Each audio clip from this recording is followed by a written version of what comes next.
Bruce alluded briefly on that. Yes, sir. Just distraction shown you just remarks. Safety Exhibit 310. Tell us what that is. This is my CV, sir. Okay. So true and correct copy of your CV. Yes, it is. Okay. Does that reflect the things you talked about earlier with regard to your work in the prison system? Yes, sir, it does. So this time we'd offer State 310. State 310 is right. No, that's not. Cross-examination. Yes, Your Honor. Good afternoon, Mr. Patrick. Good afternoon. Good to see you again. Now, Mr. Stain asked you some questions that made it sound like you're just terrible at your job. The prisoners are running amok. You have no way to know who's violent. And God forbid you transport them in a bus or they're just freely. That's not accurate, is it? No, sir, that's not accurate. Now, what's your top priority for your division? Our top priority as an agency is public safety. That is our number one core function, is providing the safe incarceration of individuals in Texas and protecting our citizens. And that also includes the safety of the staff, the visitors, and the inmates. That is correct. Now, let me clear up a couple of things. You went through it pretty quickly on the Wyndham School District contract for educational. Nobody's going to a school, right? That's them educating the prisoners, the inmates. That is correct. They come into our facilities, and they have a campus essentially inside of the prison walls, and that's where they conduct their educational services. They also do vocational services, so they might be able to learn how to be a diesel mechanic or things of that nature. Sure. And talking about inside the prison walls, a G3, which is anyone with over 50 years, would include someone with life without parole. That means they're restricted to living within 4 concrete walls, right? They are within the walls, yeah. It could be concrete, it could be fencing, but yes. And they're not allowed to live out at a work camp or anything like that. That is correct. And when you talked about working outside, you meant outside the building, not outside a prison facility. They could do both. A G3 could? Yes, they could work outside the secure perimeter in what we call a field squad. Sure. They would be under direct armed supervision. Now, you talked about there being 104 prisons. How many can house a G3? 34 of those prisons within the state they're designated to house G3 custody. And you talked about your division is in charge of transport too. That's correct. And you do safely transport prisoners all the time, intake to different facilities, that sort of thing. Yes, sir. That's one of our missions, yes.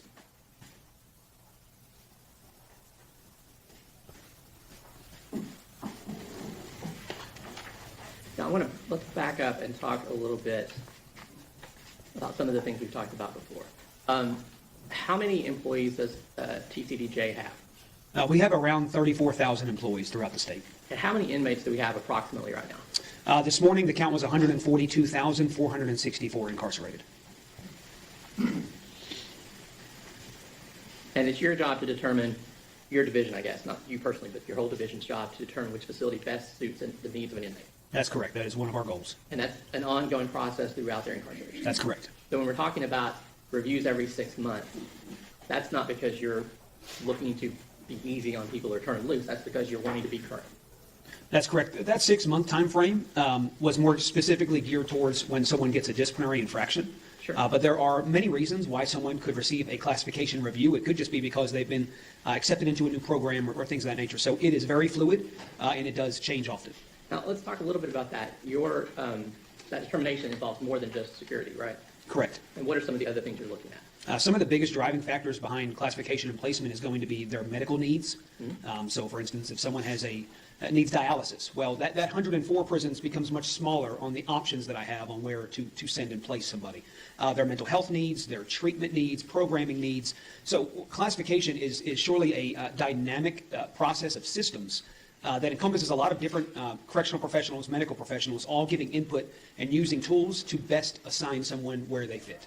Now, I think when we talked before, you said for the individual inmate classification, you're using a holistic approach. That's correct. And what does that mean to you? So holistic, that's going to mean it's not just based on their sentence. It is not just based on their charge or their crime. We have to look at many factors. Some of them I just mentioned, right? Their medical needs, treatment needs, their criminogenic history, their demographics, their age. We look at all of those different factors and find the best placements for them around the state. And for example, you mentioned before about how they've behaved in other facilities. An example of Tanner Horner, he's been in 2 different jails. That's something you would want to know and what happened there, right? Sure. At the beginning, I talked about the intake process. Yes. And so when a county sentences someone or a court sentences someone to prison, the county has to provide what's called a penitentiary packet, or PEN packet for short. One of the documents that has to be included in that packet when it comes to the TDCJ is a jail conduct history. So, yes, I surely need to know what that conduct was like in the jail leading up to their transfer of custody to the TDCJ. And we mentioned before, now, are all of your staff non-uniformed in your division? No, sir, because I also oversee inmate transportation, so we do have a large portion that are non-uniformed. We have a couple of hundred that are uniformed. And it's a couple hundred out of, you said roughly 2,000 in your division? Correct, yes. Now, when someone is convicted of capital murder and sentenced to life without parole, where would they go for their intake? Say that again, where would they go? Where would someone who's convicted of capital murder, given life without parole, where would they go for their intake? We have 5 main intake sites around the state, geographically located based on the county. So we have a facility in West Texas called the Middleton Unit. It's in Abilene. We have a facility up near Palestine, Tennessee Colony area, the Gurney Unit, the Holiday Unit in Huntsville, the Byrd Unit in Huntsville, and then for South Texas, we have the Garza West facility that's in Beeville. So an individual sentenced to life without parole, depending on the county of their sentencing, we would schedule them to the closest facility for intake. And that's not all of the facilities you have for doing intake, correct? No, we have other facilities that do state jail and probationary type intakes, but those are the main institutional division intake sites. And so those 5 will have the training necessary and expertise necessary to do that classification on someone who's convicted of capital murder and sentenced to life without parole. That's correct.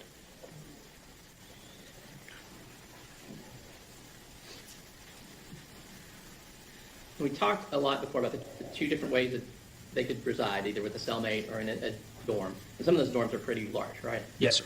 And that persons who are G3 would have access, there may be volunteers, there may be staff members, things like that, that they could have contact with, correct? Yes, sir.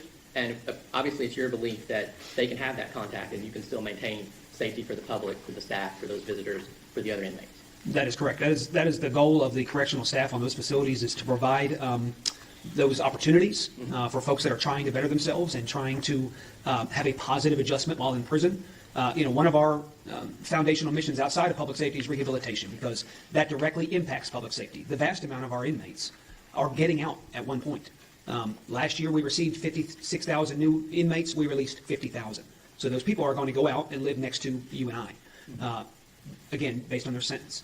So our goal is going to be rehabilitation, right there beside public safety. And so, yes, we want to do all we can to get them to those programs and make sure that those go as smoothly as possible. Let's revisit a second. I know you talked about the movement around the facility, and it sounded a little willy-nilly. That's not what authorized movement means, is it? What does authorized movement look like for an inmate, say a G3? Sure. So there's different reasons why they can move. So they could be coming out with a group of individuals going to a work assignment. They could be coming out and going to a program or to a meal. So there's different reasons why they can move in groups.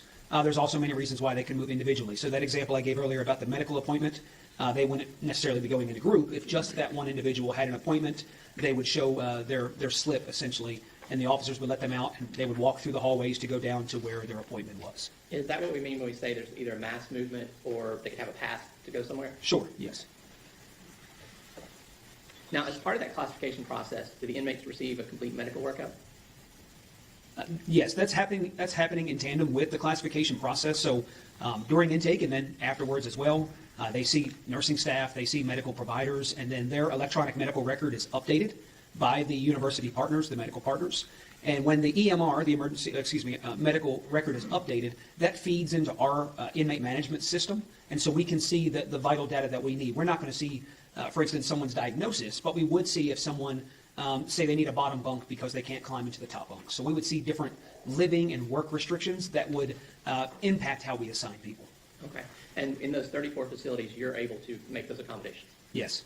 Now, do they also receive a mental health workup as part of the classification process? Yes, sir. Again, not as part of the classification process, but it's happening simultaneously. Okay. So that happens, and that gives you data to rely on in doing the classification? Correct. Okay.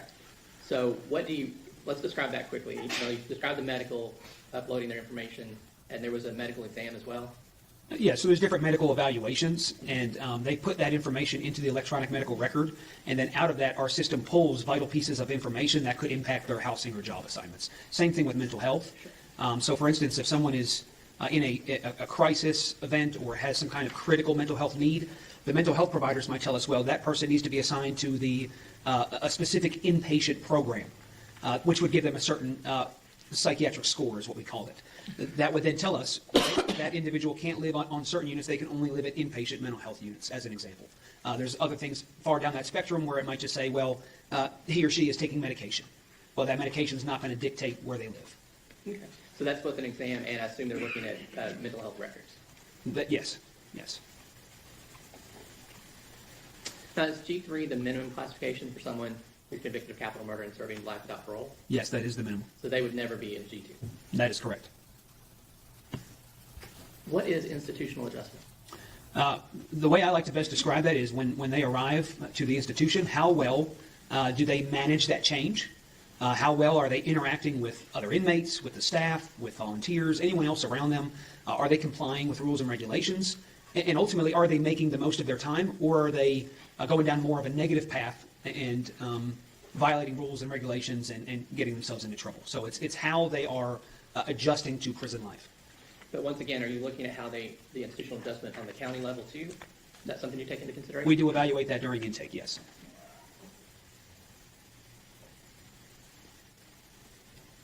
And we talked about when someone gets downgraded to a G4 or G5.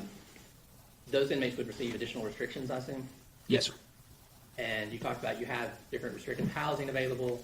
Do you also have safekeeping housing available? We do have safekeeping, yes. How is that used? So we have a small portion of our population that's in safekeeping. They still are in a cell block environment with cellmates, but we have a very robust safe prisons program and a PREA program, which is the Prison Rape Elimination Act. So you have a lot of different factors that go into evaluating someone's potential likelihood of being a victim within prison, or the fact that they have been victimized. We evaluate all of that, weigh it out, and then if the committee, again, the UCC committee, that 3-person panel, decides that someone is in need of a higher level of safety or safe living, they could be placed into safekeeping status. They're still in general population buildings. They are just not in a general population living area. They're separated. They can still have jobs and go to the dining hall with other inmates and all those other examples. They just live separately. Okay. So that could be within those 34 facilities we're talking about? That's correct. Okay. Let's go a little bit bigger picture. Now, is there guidance available for how to manage and maintain a prison classification system? Yes, it is. There is many, many different guiding policies and evidence-based practices that guide classification. Now, I believe we talked before about the National Institute of Corrections had some guidance from the federal level. Yes, the National Institute of Corrections puts out federal level recommendations and things of that nature that, depending on what that guidance is, could or could not influence the state of Texas policy that drives classification. Now, obviously, Texas may have some of their own guidance from the legislature, that sort of thing, correct? Correct. Now, are you able, in your role, in your division, to take that kind of guidance and then build on it to improve the system? Yes. And how often are you updating policies, procedures to try to make this a better system of classification? It's frequent. There's many different standard operating procedures, policies, and plans. It's kind of 3 different buckets of information that are reviewed frequently. They could be updated because of new technology. They could be updated because of new, again, evidence-based data that shows us we might need to move in one direction or another. We look at different genders and how we're classifying females versus males. So there's a broad spectrum of changes that can and do happen throughout the years to make sure that we are providing for the mission of our agency, and that's protecting the public. And so we do not want to stay stagnant.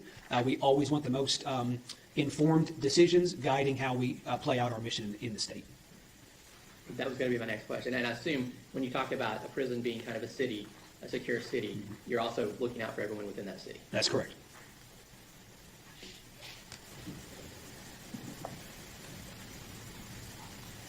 Now, I guess this is kind of obvious at this point, but you talked about someone on death row is obviously going to have less contact with everyone in that city than the other inmates, right? That's correct. But your division's job, as part of what you're doing, is trying to make it as safe as possible for those people who aren't on death row. Yes, to the You have extent. that additional freedom. Sure, to the fullest extent possible, yes. What's a classification profile? So the way that I like to describe that is this happens during the intake process, and then it never stops. So when someone comes into our custody, whether they're a first-time offender or if they've been with us multiple times, we are going to build a profile that works to encompass everything that we can about that individual. The idea is that down the road, the operators in the field have a good sense of everything about this person's history. So we go through family background, jobs, whether or not any kind of gang affiliation, any prior arrests, whether they did or did not lead to incarceration. So we try to gather as much as we can. There's a bunch of different assessments that happen that guide treatment. So IQ tests.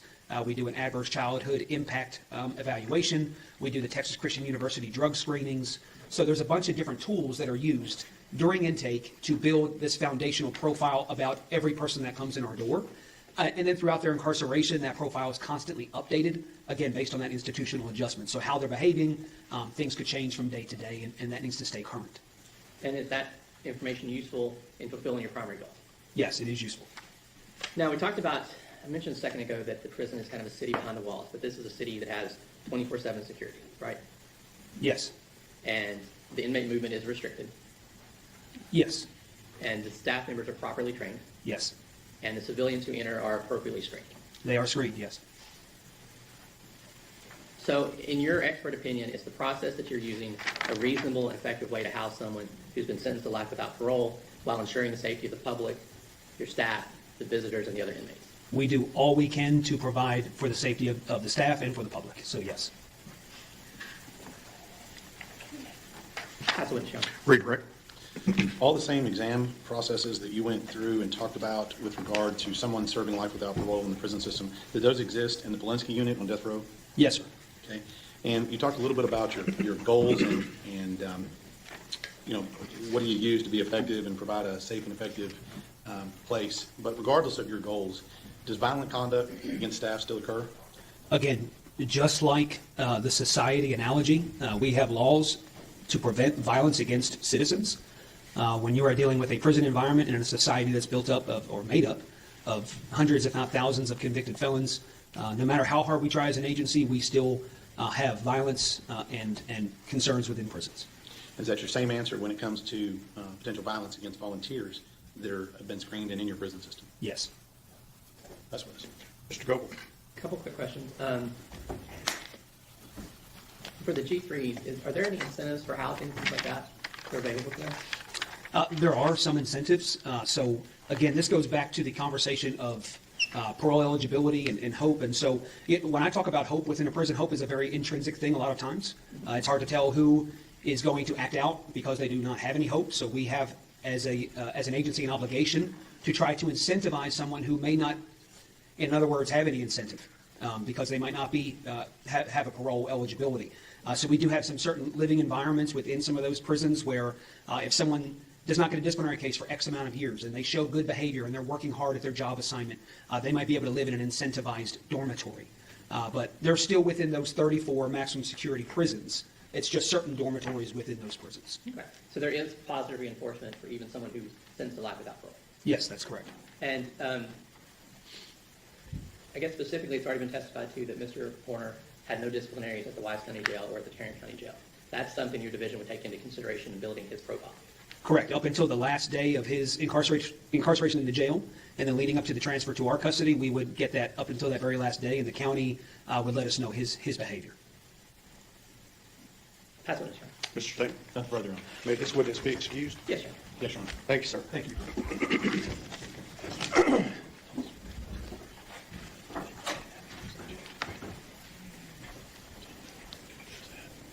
You ready for your next witness?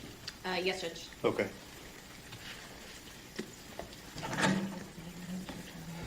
Your Honor, can we approach? Yes.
Disability. Okay. Do you want me to go through? I don't know how much they want me to go through of the questioning. Do you want everything that I'm going to ask? Well, you'll have to have enough evidence to Well, prove yeah, just that it's admissible. it doesn't have to be a full-blown jury. issue, but enough for me to determine whether or not it could be proved beyond a reasonable doubt. We're gonna, for purposes of the record, we're gonna call you Billy. We're just gonna use your first name, okay? Yes, ma'am. Can you Okay. move closer to the microphone? There you go. Yeah, make sure you speak up. How do you know Tanner Horner? I know Tanner Horner because my uncle had a baby with his mom, and I was raised as his cousin And so how long have you known Tanner? since I was 3 years old. Was there a time when you lived on the same property as Tanner Horner? Yes, Do you recall about what time frame that was? 2000 to 2004. And after, around that same time period of 2003, 2004, was there some type of sexual assault incident that happened to you? Yes. And can you tell us what that is? It was a sexual assault down by Lake Worth Lake, right down the street from Tanner's grandmother's house. And Do I need to go into detail? so, and that was, what location was that though, specifically? Just to the right of the boat dock off into the trees right there. And yeah, can you tell us, you don't have to give the full version, but what happened to you there? He went back there, he pulled out his penis, he started masturbating. He told me to suck it, and then he grabbed my head and made me. And then he told me to bend over, he tried to put it in, it would not go in. And then he told me to continue sucking, and then he pulled out and finished by masturbating. And did you tell Tanner no, or did you go along with it? What happened? I was scared of Tanner. He was bigger than me, he's beaten me up before. I went along with it. And after that point, was there a different incident that happened to you? It was later on around 2007 when Paranormal Activity first movie came out. I woke up to him masturbating above my head. He pretended that he was asleep. I moved out the way, yelled several times, and he just kept on doing it. And then I waited till he went back to bed, and I laid down and went back to bed. After these incidents, did you ever hang out with Tanner and one of his best friends, Cody? Yes. And can you recall anything about that event? It was 4th of July. Tanner's grandmother had parked her van at the fireworks stand. It ran out of gas because I guess she was sitting on a hill. It wouldn't start. It rolled back. Cody gave us a ride home to his house, and in the car on the ride home, Tanner had mentioned he'd wondered what it would be like to kill somebody. And how old were you about that time? That time I was older.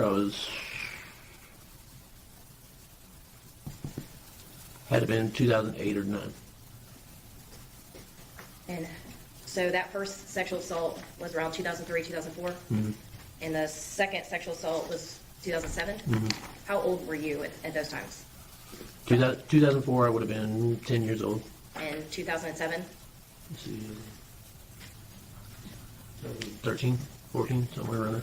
And then this other event was in 2009 when you made that comment. Mm-hmm. And how old, what is the age difference between you and Tanner Horner? About 3 years. Have you spoken to anybody about these sexual assault incidents before? Yes, before the trial started, I spoke to the defense. How many times? Once she came out to our house. It was warm outside. I believe my kids had just started back to school. And she was in a white SUV, tan overcoat, and tan pants. And did you have a phone call with anybody from the defense as well? Yes, it was 2 to 3 weeks ago. And in both of those conversations, what did you tell the defense? You don't have to go into detail, but The first one, I told her about the sexual assault. And the second one was over the phone. She initially called my mom, and I told her about the sexual assault when I jumped on the phone with her. that's what it's judge. Cross-examination. Yes, sir. Now, there were some different dates there when you were answering the questions. Can you help me out? In the notice we received, it talked about the first incident being between 2001 and 2003. Does that sound right? 2001, 2003 would have been when he set the hay bales on fire and started a fire in his backyard. That's when you were living at Risinger Road. Yes. Okay, so this would have been after that when he moved back to the shack. Yes, around 2004 is when I moved off the farm. He was back at Jackie's. Okay, and the second incident, is 2007 accurate for that? Yes, it was the same year the Paranormal Activity came out because Melissa rented it from the Red Box. Okay, so the 2004 incident, you two would have been what ages? 2004, I would have been 10 or 11. He would You would have have been. been 12 or 13? Yep. And then the 2007, you'd have been 13 or 14, he'd been 15, 16. Yep.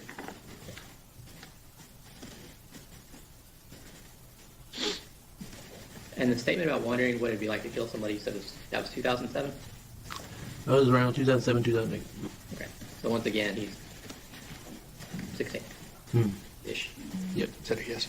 Okay. And did you speak to your mom or anyone else about this incident?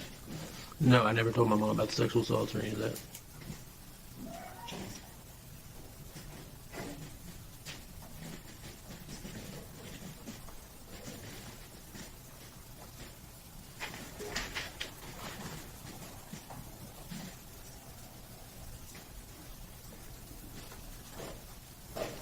Okay.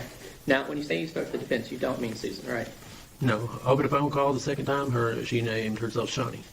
And was your mom present for either of those conversations? Yes, my mom was present for the phone call one, and my mom was present for the one where she showed up at her house.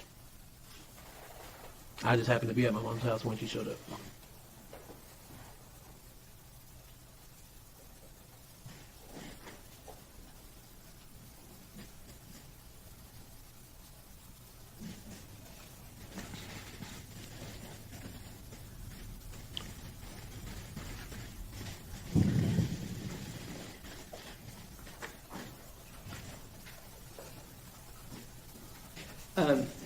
And what made you decide to come forward now?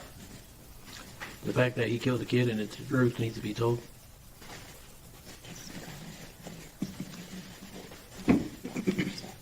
I talked to defense and I told them many times I wanted to speak to the prosecution, and they never got me in contact with the prosecution, so I posted on Facebook. You said many times, you said you spoke to him twice? When I spoke to the lady the first time, I told her I wanted to talk to the prosecution. Okay. She never got me in contact with them. When I spoke to Shawnee, I told her I wanted to talk to the prosecution. She never got me in contact with them. So I went to Facebook, and then the state contacted me off of Facebook. Okay. You posted on Facebook, and then Ranger Espinoza called you, came to see you. What happened? WFPD Wichita Falls Police Department left a card at my door, and I made the choice to make the phone call to the Ranger Espinoza.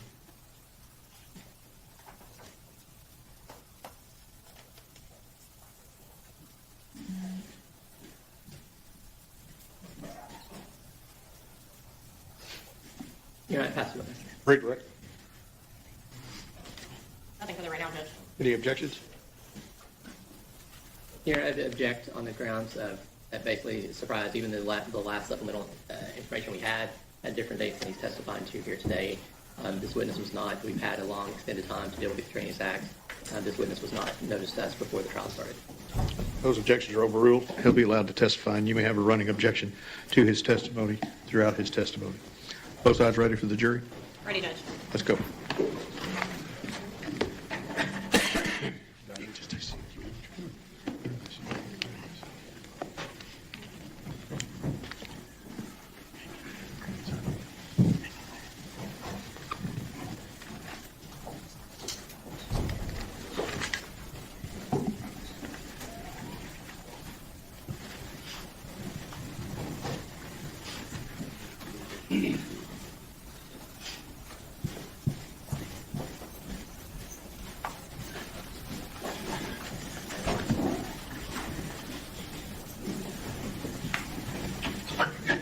Right, everyone may be seated.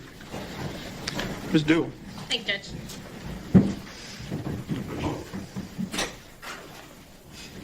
Again, you can just use your first name, but can you introduce yourself to the jury? My name is Billy. And who do you currently live with? Currently live with my wife, my mother-in-law, and my 3 kids. And how are you related to Tanner Horner? My uncle had a baby with his mother, and I was raised as his cousin So how long have you known Tanner Horner then? since about 3 years old. And during your childhood, were you around Tanner Horner a lot or a little? I was around him a lot. And what did you guys do when you guys were around each other? Usually playing, he liked to pretend play Dragon Ball Z, and it ended up him just beating us up. Throwing rocks in the rivers, creeks, out there on Rising Road. Was there a time when you guys lived on the same property? Yes. And what time period was that, roughly? 2000 to 2004. After 2004, did you have any contact with Tanner Horner at that point? Yes. And where was Tanner Horner living at that time? At Jackie's house in Lake Worth. Sorry. What got you into contact with us, the state, in this case? The fact that I told the defense I wanted to speak to the prosecution, and out of impulse, I made a Facebook post. You made a Facebook post. When did you post that? I posted that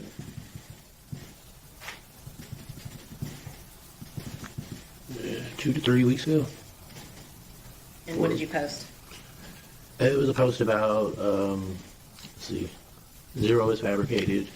Tanner Horner sexually assaulted me, and basically beat me and Nicholas up as children.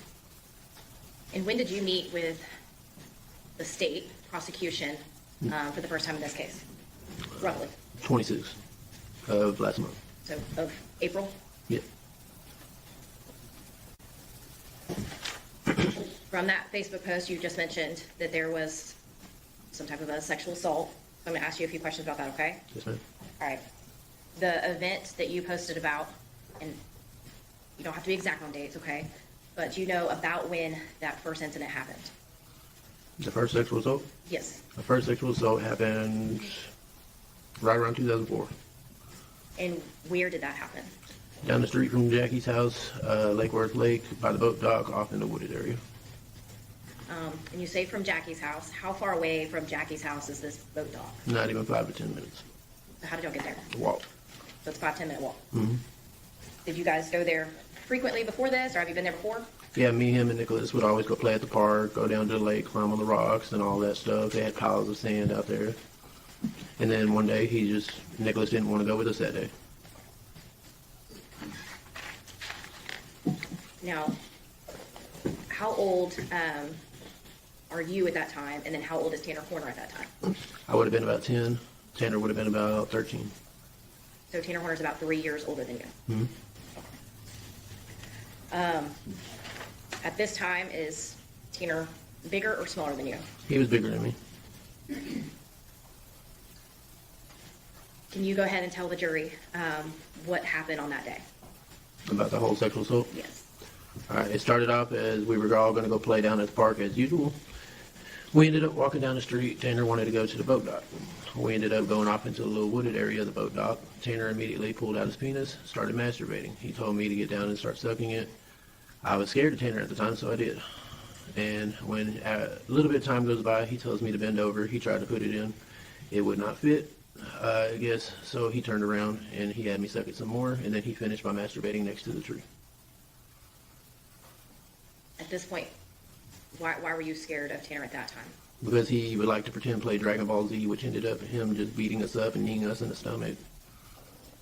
And I was scared of him. the us, was that his brother? Mm-hmm. Okay. Was there another sexual assault incident? Yes. And again, we're going to kind of, I know dates sometimes are, but do you recall the date on that sexual assault incident? Same year Paranormal Activity came out, the very first one, 2007. Okay. He woke up to him masturbating above my head. He pretended like he was asleep. I backed off in the corner. He continued to act like he was asleep. Then he laid back down, covered up. And I just stayed there until I made sure he was asleep, and I went back to sleep.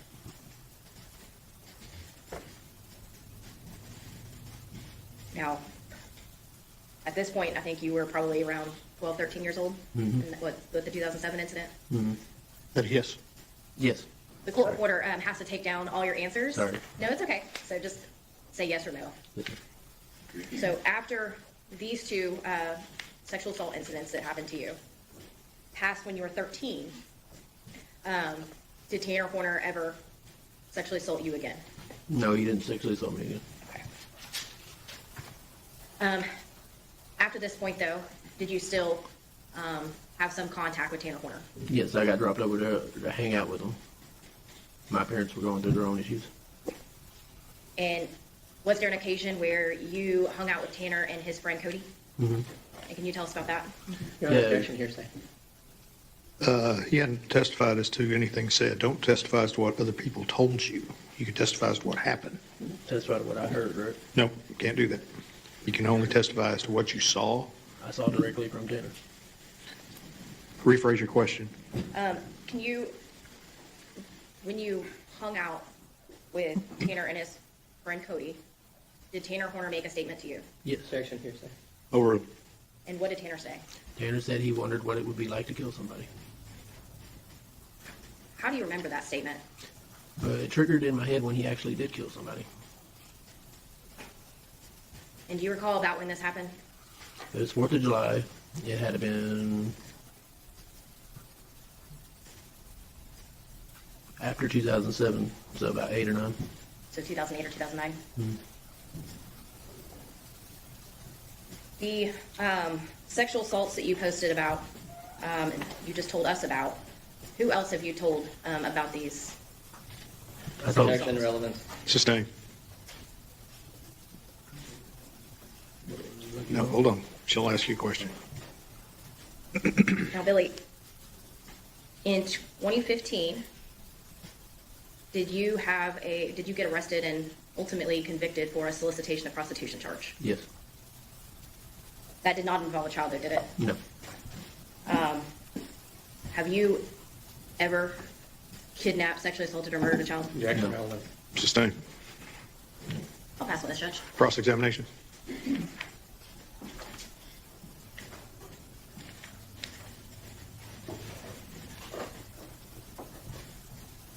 Billy, I have a question for you. If the school records show that Tanner moved back in with Jackie in 2002, would that change the dates we're talking about for you?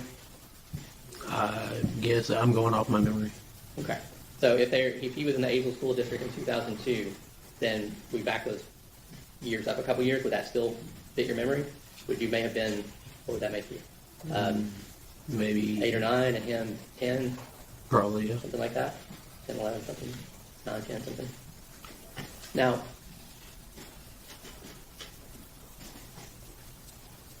just a second here.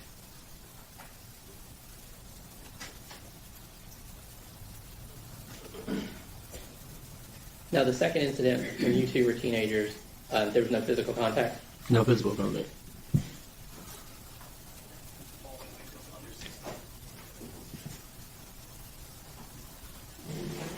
Now, you said that you and Tanner, you're not blood relatives. You're related through his half-brother. Yeah. Yes. And your family and his family, before he moved back in with Jackie, rented houses on a farm, Mm-hmm. separate houses. Yes. So that's why you were around each other so much then. Yes. Now, at that time, when you and Tanner were forced to hang out a lot, were your parents struggling with an addiction? Yes. And Tanner's mother, and I guess her boyfriend at the time, your uncle, were they struggling with heroin and meth addiction? Yes. And did you tell, I guess you stated to Ranger Espinoza that Jackie was too busy dealing with those addictions to actually raise Tanner and his brother? Yes. Is that how you felt? That's how I felt. Did you and Tanner witness Tanner's mother chasing your uncle out of the house with a butcher knife? Yes, it was me, Tanner, and Nicholas all put up a tent in the living room, and Melissa comes through chasing Eddie out the house with the butcher knife. That was on Rising Road. And after that is when Tanner moved back in with his grandmother. Mm-hmm. Did they get evicted? I'm assuming so, yes. Now, in the time that you knew Tanner, was he ever depressed? Not that I know of. He was just over energetic. What about suicidal? There was one time in my life when I stayed the night with him, and I woke up to Jackie taking him to the mental ward for a suicide attempt. Do you remember, was that overdose or cutting? What was that? I believe it was right after he got his shack. It's the bedroom in the backyard.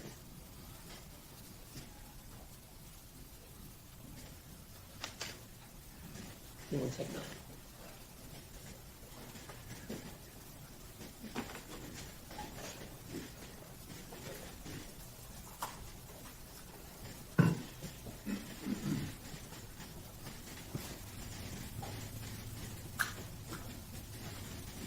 I think you said that the last contact you had with Tanner was in 2018, you helped him get a job. Yes, I got him a job at all my son's moving and storage.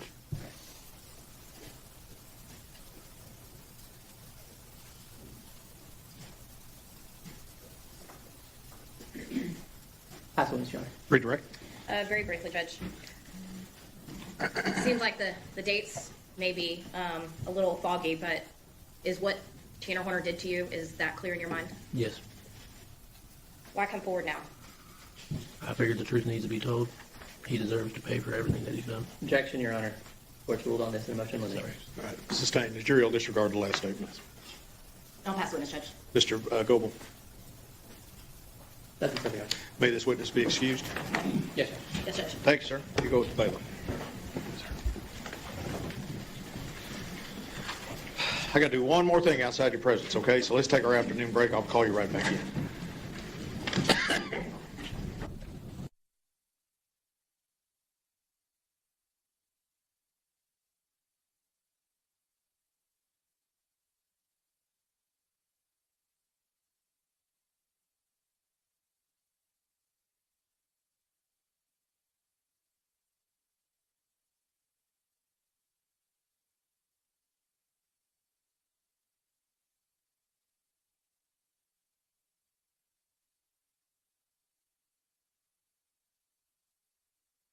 Short 7:05 hearing with the witness. So, Ms. Anderson, I'm going to let you go first.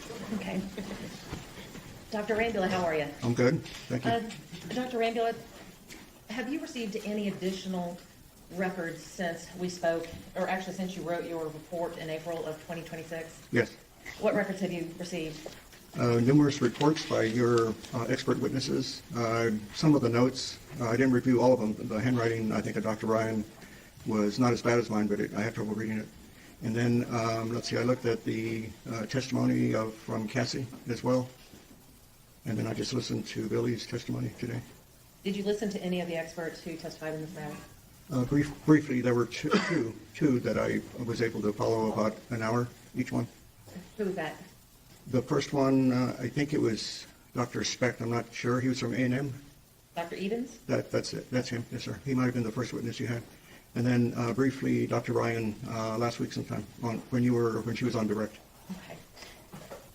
Based upon, and which, you said it was an interview with Cassie. Which interview? It was actually not an interview. It was, I guess, court testimony from Cassie Wyatt. Okay, do we know, was it her civil deposition? Was it the hearing that we had in this court? Which hearing are we talking about? It was, as I put together, related to this case, so not the civil suit. I didn't know there was one. Oh, let me ask you this. If when you looked at the transcript of that, were there lots of black lines on certain pages? Yeah, there were some holes. I can't say that I remember big black lines standing out, but there were holes. That's the best what I remember. Okay. What do you mean when you say holes? In other words, it wasn't confluent. There were gaps, so to say. So it wasn't the complete transcript? It looked fairly complete except for maybe some omissions or things that were either not transcribed or something like that.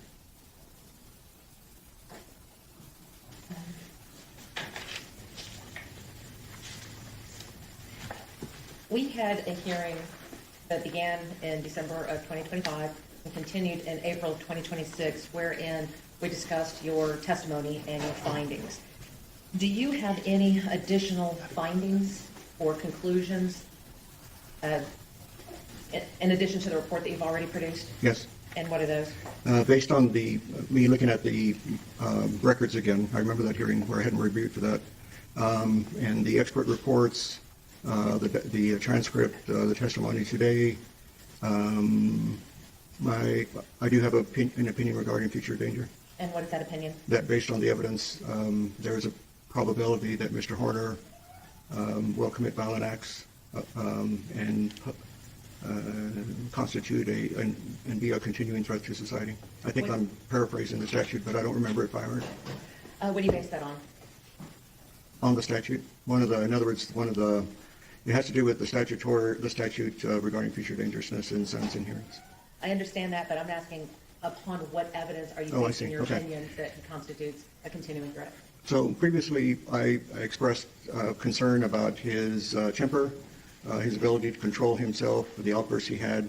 I think I mentioned his attitude towards women in general, based again on the audio recording that I listened to regarding his mistreatment of Athena. And then after looking at the rest of the reports that from the experts you provided, it was clear that he had some issues with executive dysfunction, difficulty with emotional processing, self-regulation, basically anger, so to say, and that he was also impulsive. And so because of their reports and the evidence they provided in those reports, coupled with my concern already about his ability to manage stress, control himself, his behavior, and particularly keeping in mind what I heard regarding what he did to Athena, that was the basis for my opinion. Are you going to render an opinion on any particular diagnoses that you feel would be appropriate for Mr. Horner? Well, if anyone asks me, sure.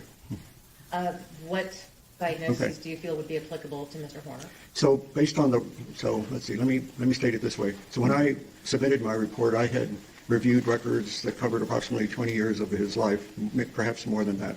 And based on that information, I rendered diagnoses of depression, anxiety, longstanding. I didn't point out in the previous hearing that per the records, major depression recurrent was something that came up, unspecified anxiety. There may have been some features of panic attacks, but nothing was really codified in a diagnosis. Additionally, and I think I stated in my report, I suspected that there were some traits of PTSD based on the sexual assault he endured as a kid that he didn't want to talk about, but I still nevertheless included it as a possibility, not necessarily a disorder per se. Based on the records I reviewed up to my report, the diagnosis of ASD had been, I guess, by testing closed, that door was closed, so to say. In other words, the two psychologists concluded he didn't have it. But after looking at the reports from your doctors, who probably see ASD a lot more than I do because they see kids, I didn't have any issues with that. At the time that I looked at the records and interviewed him, there was an uncertainty on my part about how restrictive and repetitive his behaviors were, his interests. And that's one of the components in the criteria for ASD. But I knew he had some social issues. I mean, he'd had that all his life. But you have to meet two, and that's why it looked like he didn't meet the criteria. But once again, you're experts. I don't have any issue with their diagnoses because they collected a lot of evidence and they see it more often.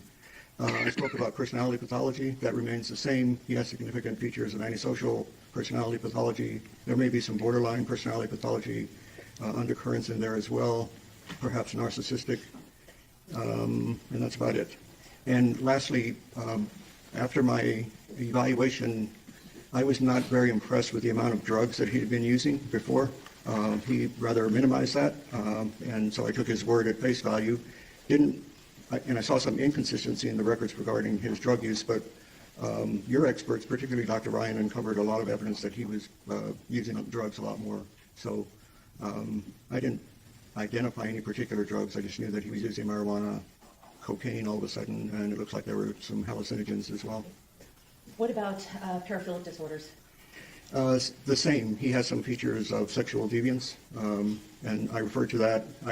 That was based on what I listened to in the audio tape regarding what he did to Athena. And then this morning or this afternoon when I heard Billy talk about it, that would infer that there's been some aberrant sexual interests that have been longstanding. So it's your opinion that if something happens when a child is 10, that can create a longstanding issue when that person is an adult and does something like this at the age of 30? Not necessarily, but it's unusual for somebody to exploit somebody like that, particularly when there's a 3-year difference, the size is different, there's a lot of force involved. I had expressed some concern regarding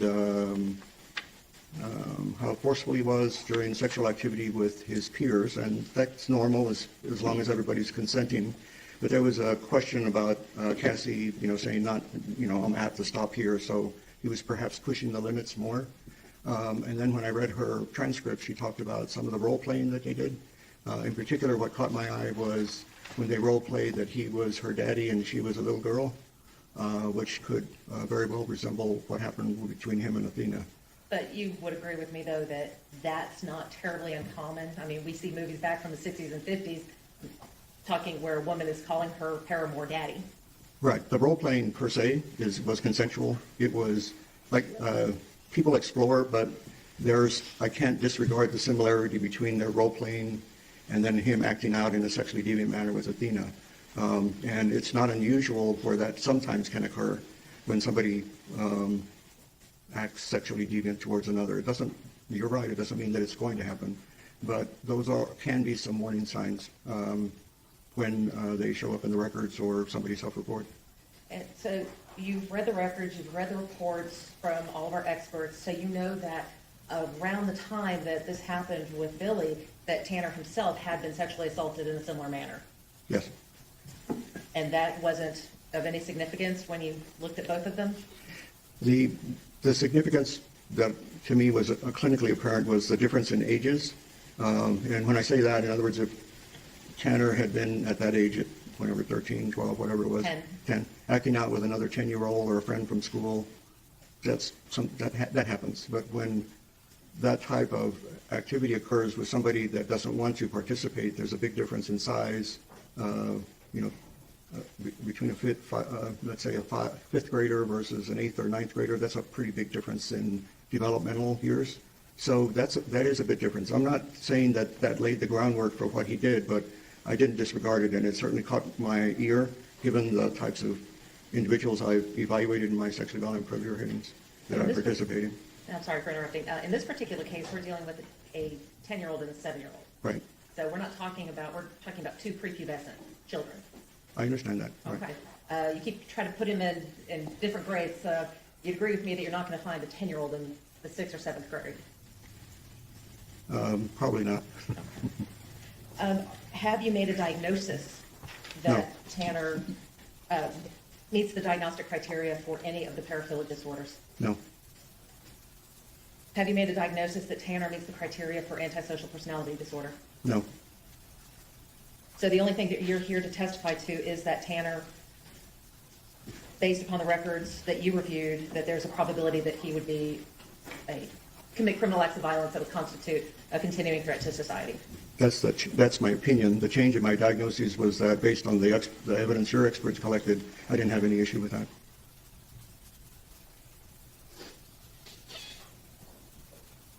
With regards to the records that you reviewed, did you review all of the records from the Wise County Jail? Not all of them, no. What records did you review from the Wise County Jail? Whatever was sent to me, so there were notations of incidents, like for instance, the suicide attempt. I reviewed that. There were some mental health records. I think it's Helen Barbies Center that provides mental health treatment to the detainees in jail. So I read all of those. If there's something else, then I didn't see that. What about records from Tarrant County? Yes, I saw those. What records did you review from Tarrant County? Up until, in other words, there were two periods when he was receiving treatment from Tarrant County MHMR. I want to say one was 16, something like that, and the other was more recent in 22, when he sought treatment again. Up until October was his last visit, I believe. One moment.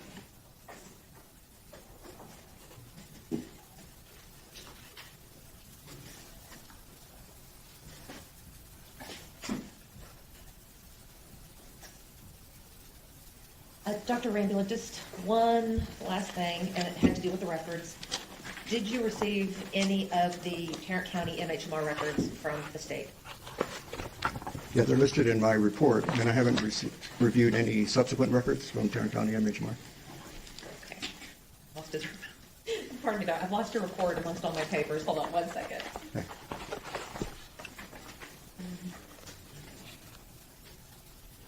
Do you have a supplement or an addendum to your report that includes all of the documents that you reviewed? No.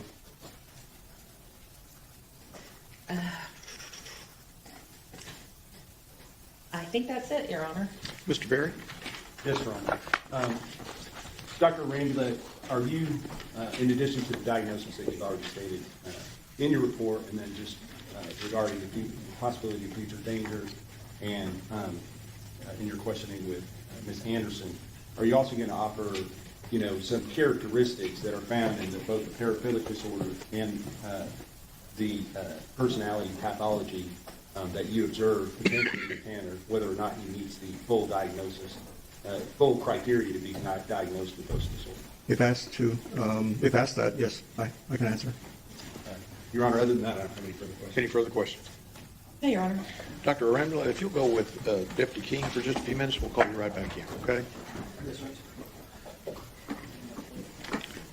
Any objections? Yes, Your Honor. We don't have any objection to the doctor's qualifications. We know he's qualified. However, he has specifically stated that Tanner was not diagnosed with a paraphilic disorder, and therefore it would be confusing to the jury to start talking about what symptoms there might be. If it wasn't diagnosed, it's not relevant. Same with anything with antisocial personality disorder. If we're talking about symptoms, it's not relevant because the doctor has already said that Tanner does not meet criteria for antisocial personality disorder.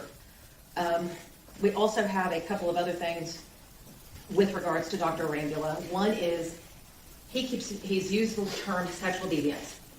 That's not a diagnosis for the DSM, and if he were to be able to use the term sexual deviance, again, it can confuse the jury. Same thing if he were to try to use the phrase psychopathology or psychopathy. He has done that in the past in previous trials, and so we would ask that he not be allowed to speak about psychopathy for several reasons. One, it's not a diagnosis, and two, if he's allowed to speak about that, then it could confuse the jury. And Your Honor, there is ample research that shows just how prejudicial calling somebody a psychopath or speaking of psychopathy is. In fact, the research has stated that it's almost as prejudicial as referring to someone as a pedophile. So we know that the research supports the prejudice that it causes, and so we're asking the court to order the witness to basically stick to the diagnoses that are in the DSM. Same thing with sensiopathy. It just goes along with the line that it is not a diagnosis for the DSM, and allowing the doctor to speak in colloquialisms, one, is going to confuse them, and two, creates a false impression in their minds as to the symptoms that Tanner may or may not have, and three, is unduly prejudicial, and the prejudice clearly outweighs any probative effect. Sworn to testify truthfully. Mr. Berry. Thank you. Dr. Arambula, welcome. Will you please introduce yourself to the jury? Sure. So my name is Dr. Michael Arambula. And what do you do for a living, sir? I'm a physician, a medical doctor. And may I approach, Your Honor? Yes, sir.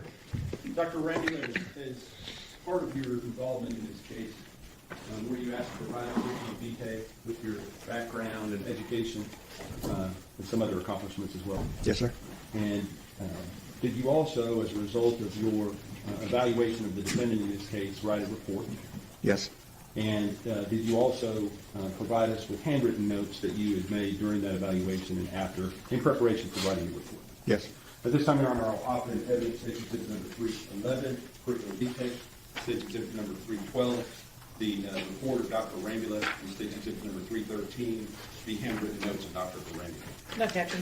States Exhibits 311, 312, and 313 are admitted. Dr. Arambula, I'm not going to take a whole lot of time going through your curriculum detail, but can you give us sort of an abbreviated version of what your background is that qualifies you to make the diagnosis and opinions that you're going to give today? Okay. So I'll make it quick. I attended the University of Texas at Austin and received 2 degrees from the College of Pharmacy. The first was a Bachelor of Science in Pharmacy, and then later I received a Doctor of Pharmacy.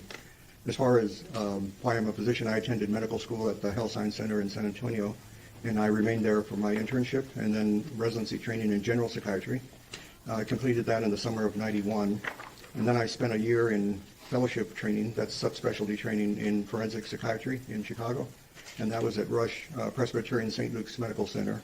That was a year-long fellowship which I completed in the summer of '92. I've been back home ever since, and I'm also board certified in both general and forensic psychiatry. So having this dual, you have 2 different medical doctorate degrees, correct? 2 different doctorates, yes, sir. Yes. So with regard to your work in this case, I just want to ask you how you became involved in this case to begin with. What I vaguely remember is that you called my office, I think it was in probably January of 2023, and arranged to meet in my office to discuss this case, after which you retained me to work on this case alongside of you, looking at records and then ultimately evaluating Mr. Horner. And are you paid for your services related to this case? Yes, I am. And what is the total amount of payment for services rendered so far? So based on the last invoice that was sent, I believe it's $28,400, maybe a little bit more than 400. Now, tell us a little bit about your experience dealing with psychiatric patients. Well, I've been in practice a long time, so as part of my residency training and then private practice, and I still have a private practice. I see predominantly outpatients. Collectively, I've seen thousands of patients who have different types of mental conditions. So that's it in a nutshell.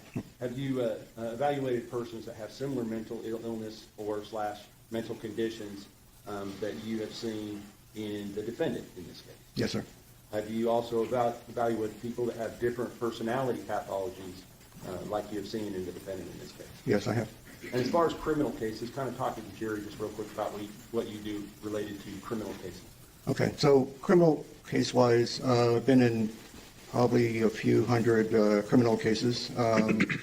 And over my career, earlier in my career, I worked predominantly for defense, and then in the last probably 10, 11 years, predominantly for the state or the DA. I've evaluated individuals for competency to stand trial, for example, insanity, mitigation for like probation, sentencing, and I've done some evals for federal judges. A couple of federal judges asked me to evaluate someone representing both sides regarding their capacity to waive habeas corpus.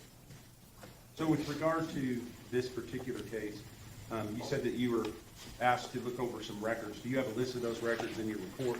Yes, sir. Okay. And I'm not going to ask you to read those, but just so the jury knows, those are listed in your report on page 1. Is that correct? Yes, and those are the records that I reviewed prior to and as a basis for the report that I submitted to you in April of this year. Okay.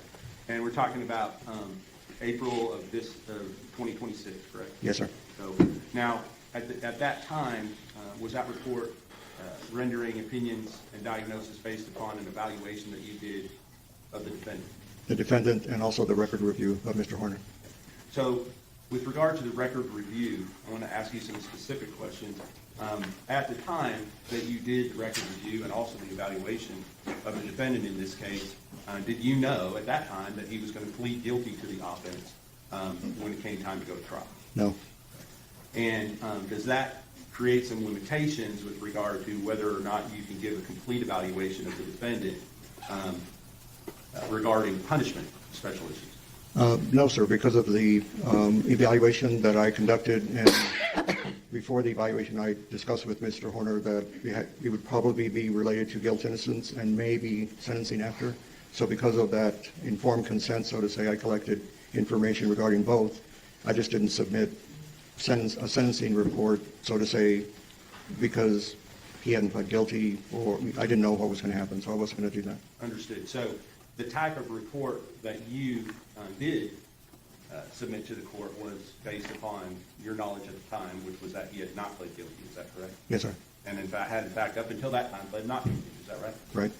Now, what records, talking about the specific records that you reviewed, did you review audio and video recordings in this case? Yes, sir. And can you kind of talk about the kind of basic audio and video recordings that you reviewed in this case? So the audio-video recordings were the investigative records, and that had to do basically with Mr. Horner riding in his FedEx truck before this crime. And then I also reviewed the audio and some of the visual of the day of the crime. When I say some, because there were times when he would cover up the lens with what looked to be a sticky. And then I also reviewed subsequent audio-video recordings after the crime. And with regard to... One more. Pardon me, sorry. And then I looked at the audio-visual recordings of the detectives who were interviewing Mr. Horner afterwards, and I believe there were 2 of them. And did you also have access to some sworn statements in the form of deposition or prior testimony in this case that you've had an opportunity to look at? Yes. And did that relate to persons that were family members or close associates with the defendant in this case? Yes, sir.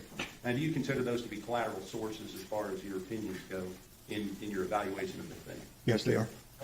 Did you also have access to mental health, education, medical records of the defendant leading up to his arrest on December 2nd of 2022? Yes, sir.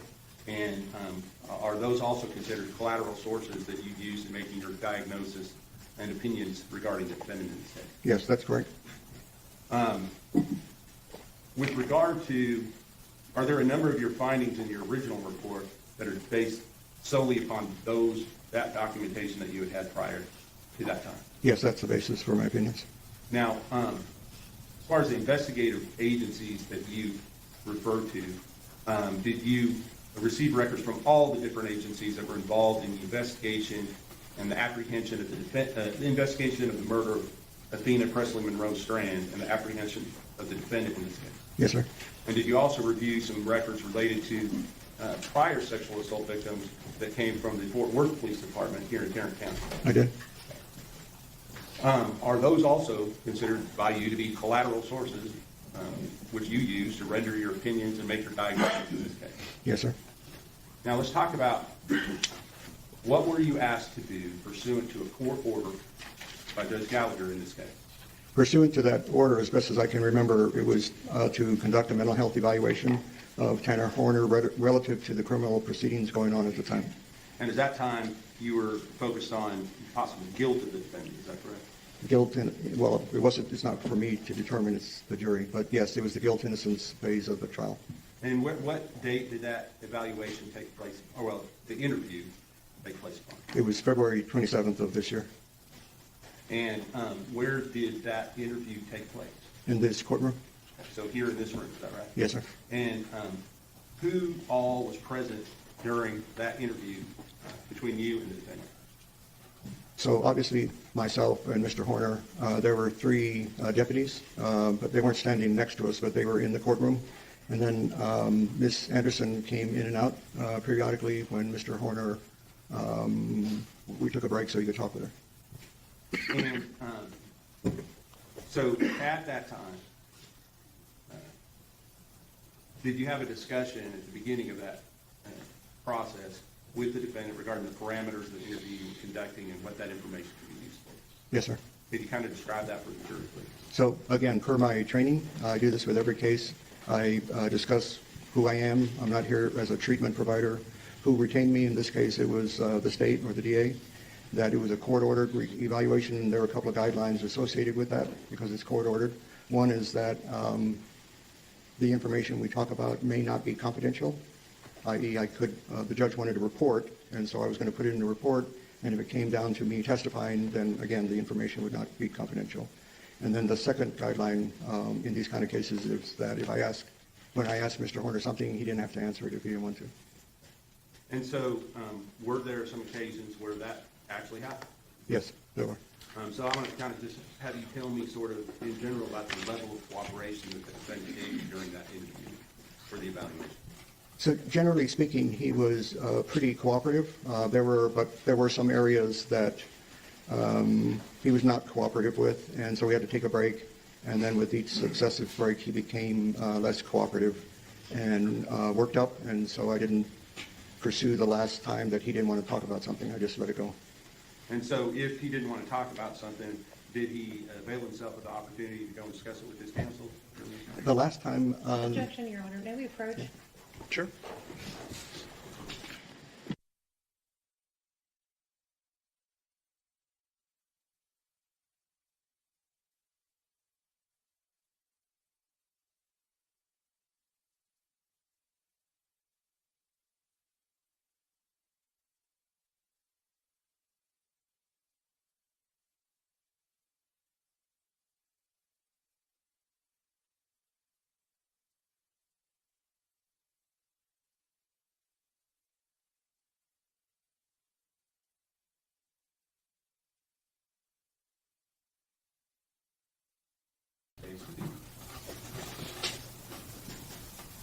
So it's, again, it's based on my training. I don't ask questions that might get somebody in trouble, for example. So I don't do that. And if somebody doesn't want to talk about suicidal ideation or drug history. It depends on whether that was important at the time of the offense. I can let it go. Sometimes I'll revisit it in case the person has a change of heart and may want to talk about it more. In some cases, when the refusal has to do with the mental state at the time of an offense, that's an important subject matter to cover. And so in that case, then I will ask the person to reconsider, which I did in this case.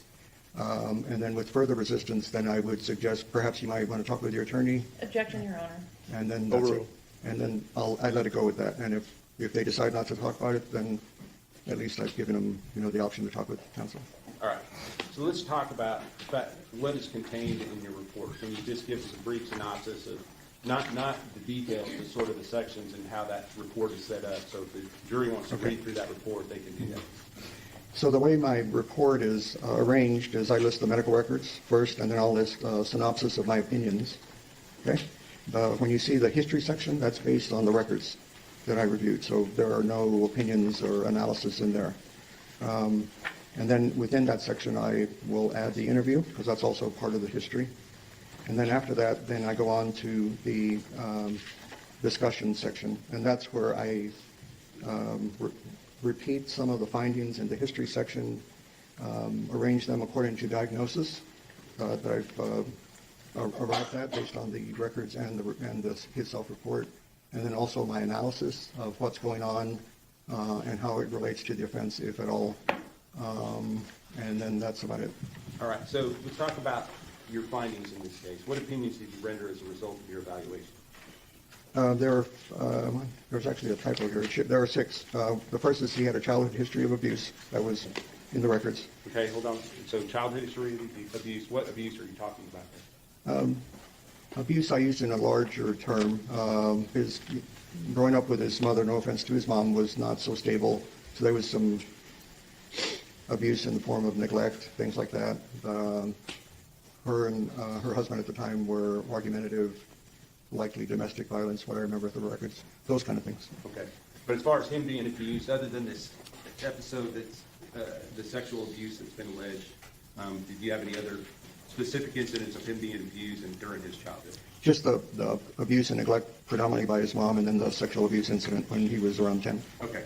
So with regard to him being involved in abusing other individuals, were you here for the testimony here, previous witnesses? Yes. And is that consistent with other statements in the medical records related to his abuse of his brother as well? Objection, Your Honor. May we approach?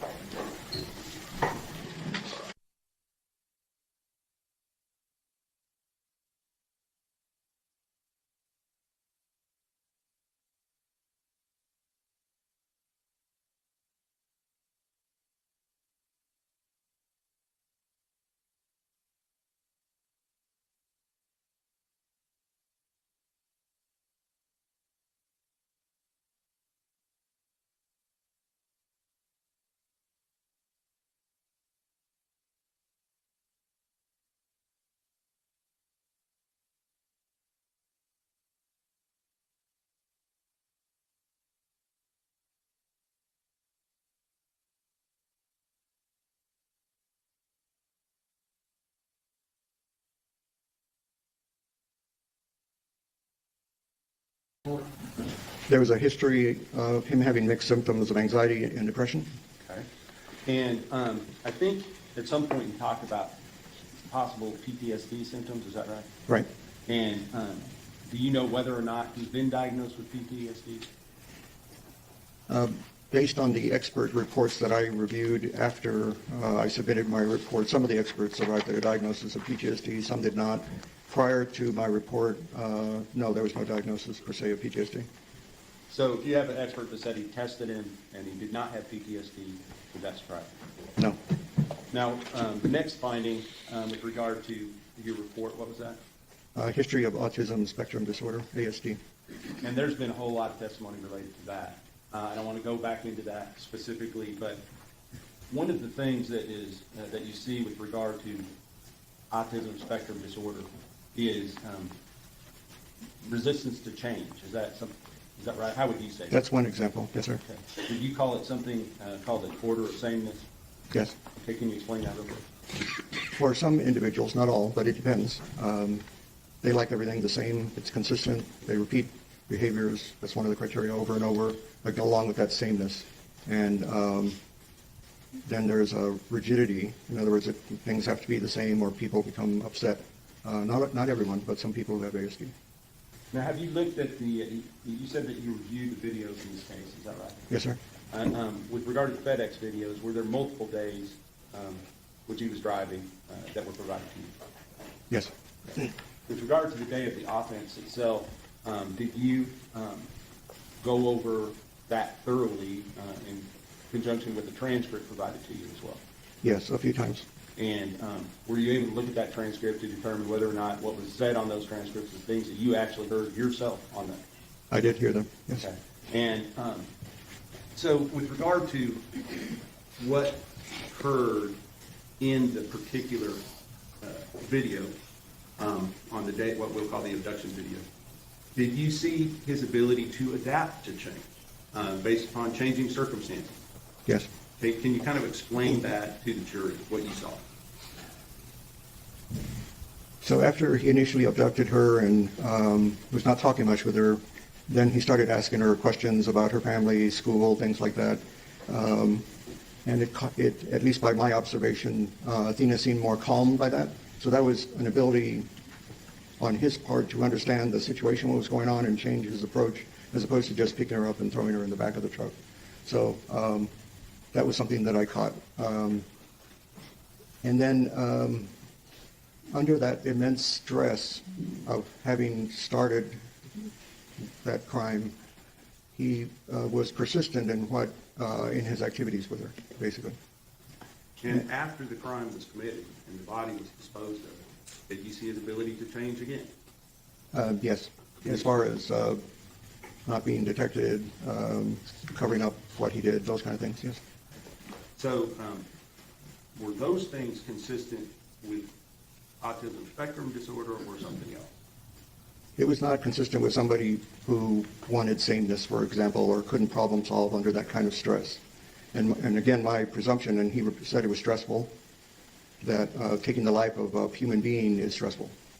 Okay, so I didn't see him struggling with those kind of issues of lack of problem solving. He was still trying to go undetected. Now, the next diagnosis, I believe, was a history of ADHD. Is that right? Yes, sir. And with regard to the defendant's level of ADHD, was there anything debilitating about that with regard to him in this case? Debilitating in the sense that he was socially a bit awkward, but that crosses over with ASD. So what I mean by that is kids who have ADHD, it's not unusual for them to be impatient and they kind of cut line, or somebody's talking and they interrupt, those kind of things. They might get on somebody's nerves because they're just throw themselves in. But as far grade-wise, he did actually pretty good. I looked at his transcripts. His IQ was average, so no intellectual deficits as a result of ADHD. But he was taking medicine, and it seemed like it was working to some degree as long as he took it. So then the next thing that you say is a history of personality pathology. Right. And can you explain what that means to the jury? Personality pathology is a broad term used to describe somebody who has had trouble interacting with others, basically. All right. And are there different types of personality pathology? Yes, sir. And can you kind of tell the jury about that? There are many. I'm not going to be long-winded here. I don't want you to list every possibility, but are there some specific ones that you believe apply in this case? So there's cluster A, which are the odd personality types. Yes, he has some of those, but he also has ASD. So per my training, I check the boxes on both and leave the doors open to see actually what happens with it. He's gotten into trouble here and there. He has really big issues with his temper. He's always had that, been physically destructive. So clearly there were issues with antisocial personality pathology, and again with ASD, because he has issues with controlling his temper, impulsivity, those kind of things. So I checked both of those boxes. He was sensitive to abandonment. Those were, if you remember, he attempted suicide after his girlfriend left him, and that's not unusual when somebody is overly sensitive to abandonment. I'm not minimizing what he was struggling with at the time. And that falls under a type of personality pathology called borderline. The people with borderline pathology also have issues with anger management. They can't control themselves, and their relationships tend to be very unstable. A lot of arguing, instability, those kind of things. So there are many things that showed up in the history and in the records that I reviewed that I was checking both boxes. Some were ASD, and some were also personality pathology. And did you also mention something called narcissistic personality? Yes, yes, to some degree. In other words, he had, no offense to him, sometimes maybe an exaggerated opinion of himself, how popular he was, things like that. But not much more than that. Now, your last finding, I think, is sort of the ultimate finding regarding the guilt portion of the case. Right. And what was that? Basically, as a result of looking at all his history, he did not have a severe mental disease or defect, and therefore he would know that his conduct was wrong. In other words, he was not insane. So, what experience do you have with dealing with sex offenders, and specifically sexually violent offenders or predators? In a nutshell, a lot. Can you just kind of briefly tell the jury? I'll keep it brief. So in my fellowship training is where I obtained my experience in evaluating and treating people who had sexual deviants / sex offenders. And that was in Chicago during my fellowship. And then when I returned home to Texas, our state enacted a commitment statute for sexually violent predators, which were the most dangerous repeat sex offenders who were about to be released from prison. And so we had hearings to commit them to treatment. And I've been involved with the state in those hearings for probably the last 25 years or so, hundreds of cases. That's why I said a lot. You talk about in your report something called sexual deviance. Can you talk about that related to the defendant?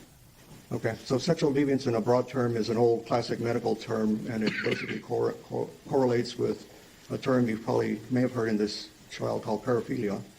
And sexual deviance is basically when somebody has abnormal or pathologic sexual interests.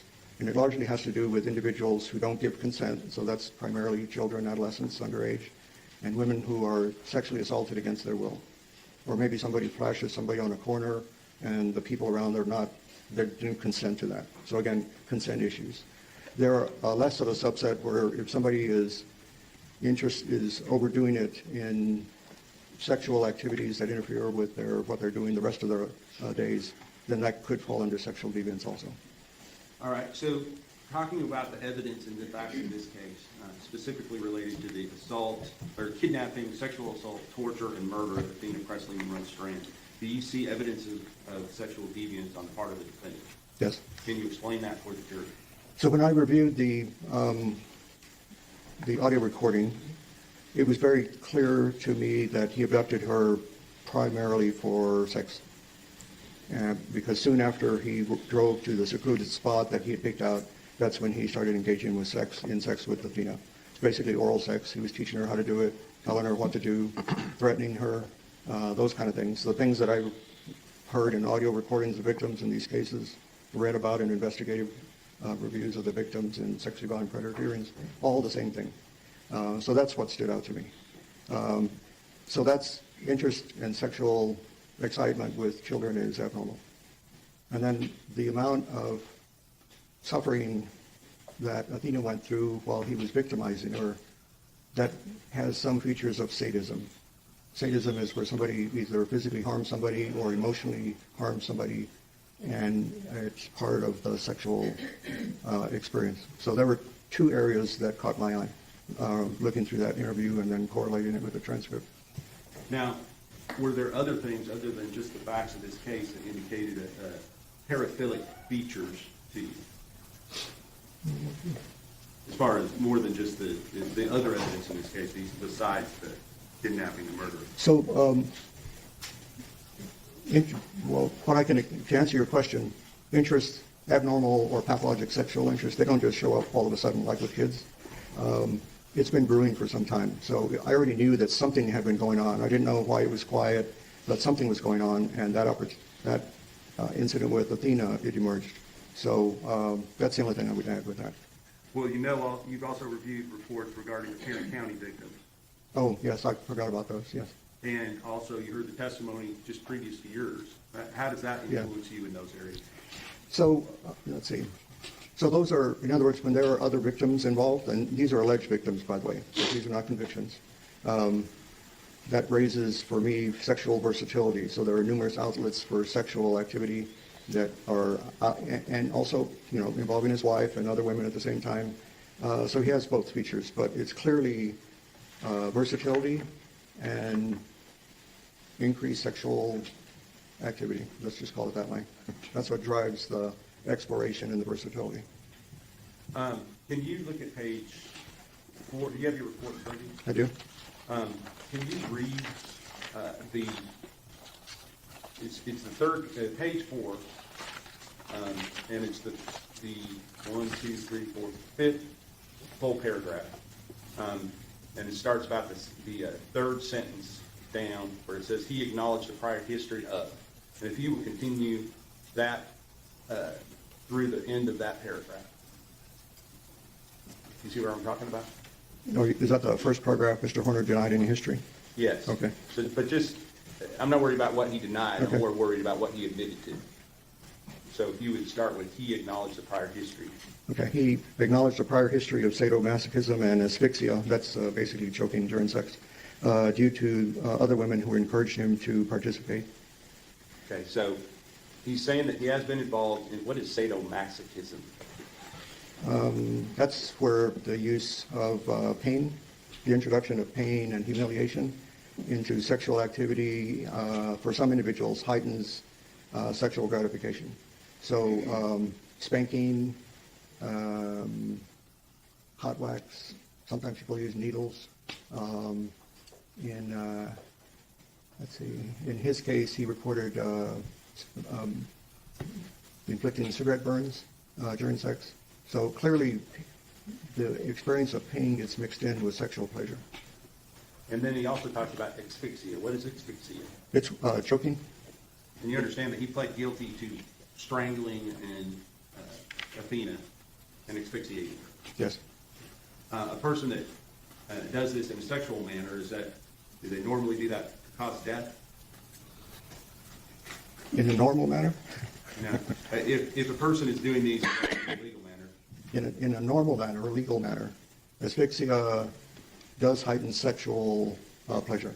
Let's put it that way. As long as you can keep the person, in other words, you don't knock them out. so, I'm not encouraging anyone to do that, but that's basically it in a nutshell. okay, so he admitted to you that he had used choking during sex in the past, is that right? Yes. Okay. Now, with regard to other sexual behaviors, did you listen to the testimony outside the presence of the jury of the previous hearing of his former girlfriend and mother of his child? Yes. And what, if any, testimony that she gave that influenced you in this area? What was added, listening to that, reading the testimony that was different in the records, or in other words, added to the records, was she just... You're not able to object to hearsay? Overruled. Go ahead. Okay, I already knew about the issue of dominance. He liked to dominate her, he was rough. She had to set limits at times, but she consented to it until she said stop, and then he did. There was some role-playing involved as well. What they did participate in is him playing as if he was her father, her daddy, and she was his little girl or princess. And so they used to role-play like that as part of their sexual activity. There were ropes. She was not too excited about that and didn't want to participate. He had talked with her about hog tying her. She said no, those kind of things. So clearly he has an interest in things, but he abided by her refusals and didn't go further, but the interest was still there. Now, with regard to the way that he talks to her on the video related to this idea of sadism, can you explain your opinions related to the things that were said by the defendant to Athena Strand during the time, between the time that he kidnapped her and the time that he ultimately killed her? So what I heard were threats. If you scream or if you say anything, I will hurt you. Later is I will kill you. He often called her bitch when she came to, so to say. He was clearly very angry about that. I remember a comment, what part of shut up, don't you get, bitch, those kind of things. So very degrading towards her after he had nearly beat her and strangled her to death. Even as she is dying, does he make a statement to her about whether she's given up? Right. Yeah. Like she didn't know when to give up.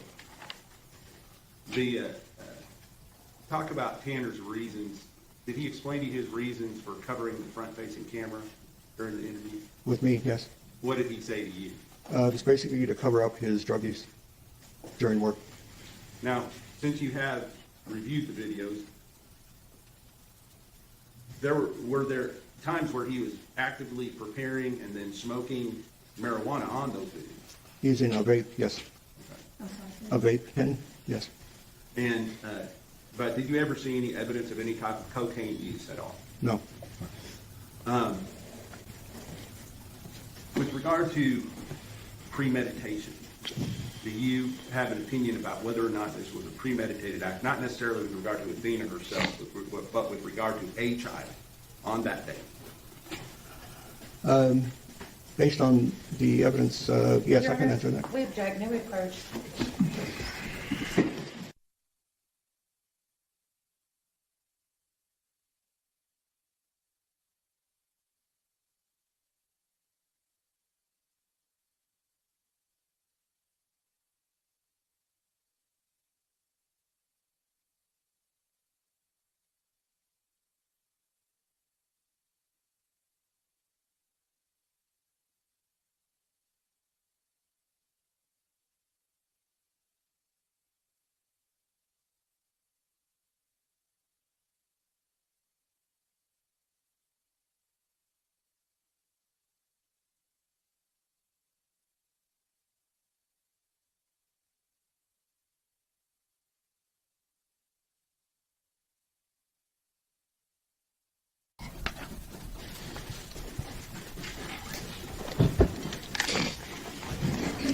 Dr. Ramlett, you can answer the question as far as, other than just covering the front-facing videos, what other evidence did you review that makes you feel that this could have been premeditated act? All right, so the word I use is planning, and that's what I'm looking for in my fellowship training. I remember in the investigative records that he'd gone to the site before he took Athena to the site, and that made sense because in the audio, he's telling her, okay, it's going to get a little bumpy now. So he knew where he was going. I asked him about why did you stop at that spot. He said it was secluded, so he obviously selected that. I talked about grooming earlier. When he changed how he was talking with her to help her calm down, to gain her trust, so to say, cooperation. That's what people who have some sexual deviance do to their victims before they exploit them. That's part of the planning as well. And then obviously walking her through what to do, how to do it, not to yell. That's all part of planning, okay, according to what he's thinking. First thing that you said you visited the site. What site are you talking about? The site where he stopped the FedEx truck, basically. Where he turned off the engine Yes, sir. and sexually assaulted Athena Strand? Yes. He had visited that site previously to that? That's what I recall on the records, yeah. And with regard to his, does the fact that planning engaged in this and preparation, does that make it different from somebody that is just overreacting to something that happens in the spur of the moment? Yes. In what way? So as per my training in evaluating individuals who are commit sexual offenses, most of the time there's planning involved, as opposed to somebody just attacks somebody out of a bush. Okay, that's very impulsive, and that's a very different type of sex offender. Probably more, there's other things going on with that individual. So I'm trained to look for whether planning is present, grooming, those kind of things. That's why listening to the audio visual of the abduction made sense to me, that it was planned. So I want to ask you ultimately, because your findings are laid out in your report, but the one finding that you were not asked to make has to do with the special issues for punishment in this case. Do you have an opinion as whether or not the defendant, that there's a probability of the defendant committing criminal acts of violence in the future that would constitute a continuing threat to society? Yes. And can you explain what that opinion is? Yes, based on the evidence that I've reviewed, it's my opinion that there's a probability Mr. Horner will commit future acts of violence and pose a continuing threat to society. And is that true whether or not he is incarcerated for the remainder of his life? Correct. And can you explain that? Okay, so not to rehash everything, but I'll just succinctly say he's had issues with controlling himself pretty much all his life for a number of reasons. That got worse as he got older. It culminated in this. Other experts have said he has issues with executive dysfunction, controlling his anger, emotional regulation, and impulsivity. That's all involved in this. So whether he's in prison, I've been in prison quite a number of times just to visit and interview people. It's like a little society, all right? So it doesn't really matter the setting because he's going to come across in prison more or less people that he would probably come across in society. Because he has a mental health issue history, he's going to go to the clinics. There are techs there. They're almost, at least for me, my experience, most of them are females, techs, nurse practitioners, therapists, and there are female guards, of course. So it's a replica of our community, but it differs, obviously. The type of people that live there are also very aggressive, threatening. It's stressful, at least from the people I've talked to. Now, I want to talk to you about incidents specific to you. You said that when you did your interview with the defendant, it was you, the defendant, and 3 guards in this room, correct? Yes, sir. Can you explain the situation that happened with regard to when you were questioning the defendant related to whether or not he sexually assaulted Athena Presley Monroe Strand? Okay. So that was towards the end of the interview, and we'd taken some breaks because he didn't want to answer questions, and that's okay. But he was becoming a little bit more worked up. And this last question, I was looking at the transcript, and he was kind of critiquing me that transcript was the DA had made up, and it had inaccuracies and blah, blah, blah, and he didn't do anything to Athena, et cetera, et cetera. And then I responded to him, I heard everything you told her. And it just stopped him. He was very upset. His stare went right through me. It took me aback because I wasn't expecting that. And then the rest of the interview, I didn't challenge him after that because I could sense his anger. Was it incongruous with what you had up until that point? Yeah, as I said, there was some increasing irritability when he refused to talk about certain subjects, and then he would come back and say, I needed a break. That's fine. I understand that. But this one was different. I was not expecting that type of anger from him. Absolutely. Cross-examination. Oh, yes. Dr. Arambula, we had a hearing back in December to discuss your review of the records and your opinions in this case. Is that correct? Right. And at that time, you had not evaluated Tanner Horner. So Right. you really didn't have a lot of opinions on that date, did you? Right. You had the opportunity to review all the records in this case, is that right? Yes. The records you reviewed, and I imagine you did a thorough review of the records, right? Yes. I mean, let me add, there were a lot of Facebook posts, and some of them may have been years ago, and so I just kind of scanned them, for example. But I looked at them all. I just didn't spend a lot of time on some as compared to others. So you scrolled through all 10,000 pages of Facebook records? I didn't have 10,000 pages. I didn't count the Facebook posts, so I don't know how many there were. Are these posts that were provided to you from the state? Yes. So they didn't provide you the entire 10,000 pages of the Facebook records? I don't recall that there were 10,000 pages of Facebook posts. No. So the state only provided you the posts that they wanted you to see? No, not necessarily, because when I'm going through the hard drive, portable hard drive, there may be some elements in the history that I print. I'm old-fashioned and I print stuff, and then other pages that I'm not going to print. And I decide that by looking at it. And so if it's just social commentary, things like that, I'm probably not going to print it. All right, so you also did a thorough review of all the medical records in this case. Yes. And the records that you reviewed, I think you said were listed on your report. Yes, ma'am. So you looked at his mental health records. I did. You looked at his physical health records. Yes. You looked at the records from the sheriff's office in Wise County. Investigative records, yes, ma'am. And those investigative records, would that be the records related to the suicide attempt? You mean the one in the jail? Or? Yes. Yes, I saw those records also. So when we were here back in December, you hadn't evaluated him and you hadn't reviewed all the records. We had another hearing back in April of this year. Do you remember that? Yes, ma'am. And we asked you a lot of questions about the records you reviewed and about your opinions in the case. And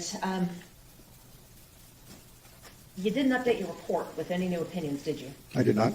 Did not issue any supplemental report. Correct. And you had over 4 weeks to do that, Before the hearing, you mean? from the hearing until now. That's correct.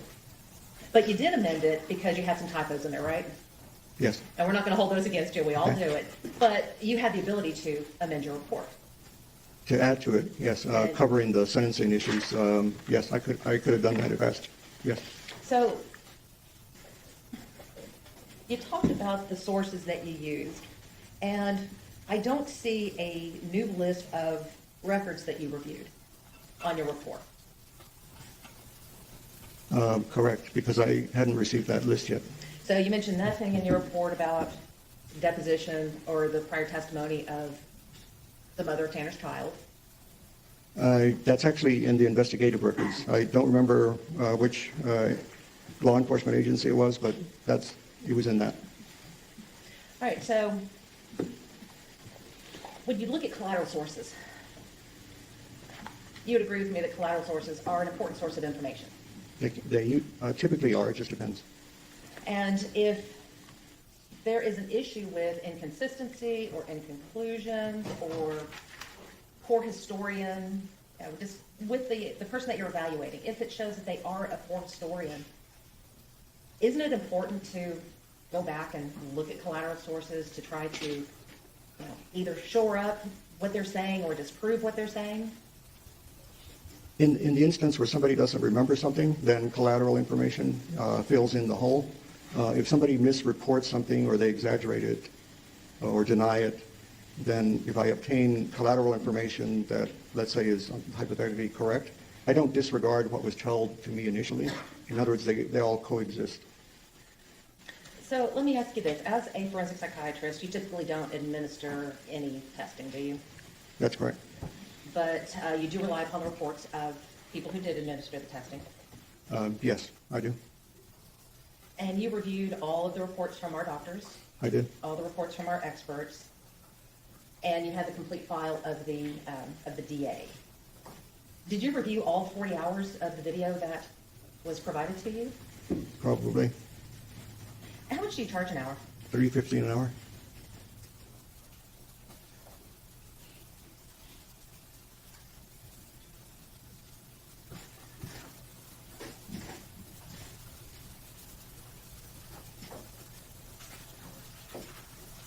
So if your bill is $28,400 divided by 350, that's about 81 hours you put into this case so far?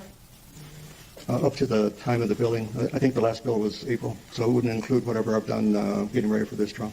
And Okay. Oh, sorry, go ahead. I didn't review your experts, which took some time to read also. So half the time that you spent preparing for this trial was watching the videos?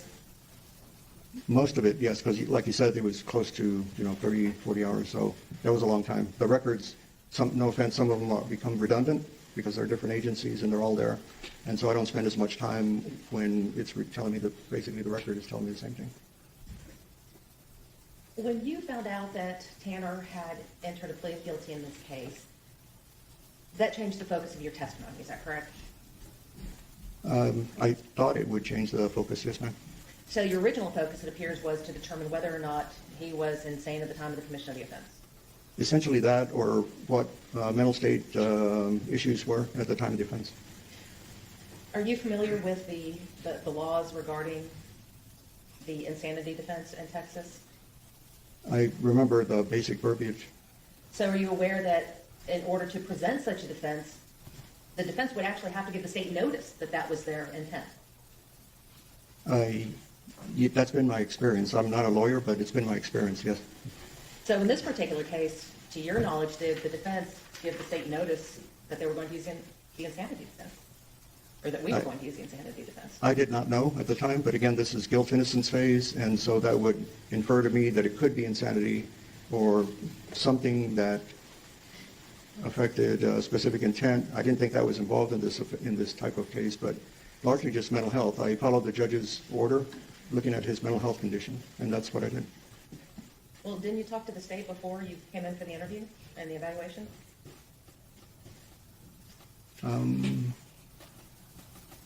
Just for to meet, that's basically it. So earlier you testified that Mr. Berry went to San Antonio to meet with you in your office Oh. about the case. Right, I thought you meant a meeting before the evaluation of Mr. Horner, but no, I didn't talk with him about what I was going to do. It was just logistics, like what time, where do I go, those kind of things. The meeting, yes, that's when they retained me. Okay, so that's what I'm getting at. So at the meeting where you were retained, they talked to you about what they wanted from you in this case? As far as just looking at the records and providing my psychiatric analysis, that's it. And that discussion took place in 2023, or when did that discussion take place? February of 2023. So from February of 2023. Actually, I take it back, it was probably January of 23. Okay, so from January of 2023 to February of 2026, you did not have any discussions with the prosecutors about this case and the direction it was going? No, I met with them another time to go over my findings initially. I hadn't looked at the videos yet because that's a lot of time, and so they knew that. And basically, I was just looking at his mental health condition. I hadn't received the order yet, so I didn't know what the parameters were going to be. Let's talk about the paraphilic disorders. Sexual deviance is not a diagnosis in the DSM-5, is it? No, You just use that for your testimony? I use Because it of the historical significance of it? right because of historically that's been the term. The DSM is not the Bible, so to say. So if they switch it, that's fine. If you look up like literature searches, etc., loads of research regarding sexual deviance, very limited regarding paraphilia, as an example. However, you would agree with me that the DSM-5 is a diagnostic tool for mental health evaluations, Yes, it is. and that sexual deviance does not appear as a diagnosis in the DSM-5. It does not. No. Would you agree with me that most of the people that have an atypical sexual interest do not have a mental disorder? That do have or do not have? Do not have a mental disorder? If they have an atypical sexual interest or if they don't have one? You would. I lost you, sorry. Do most people with an atypical sexual interest have a mental disorder as well?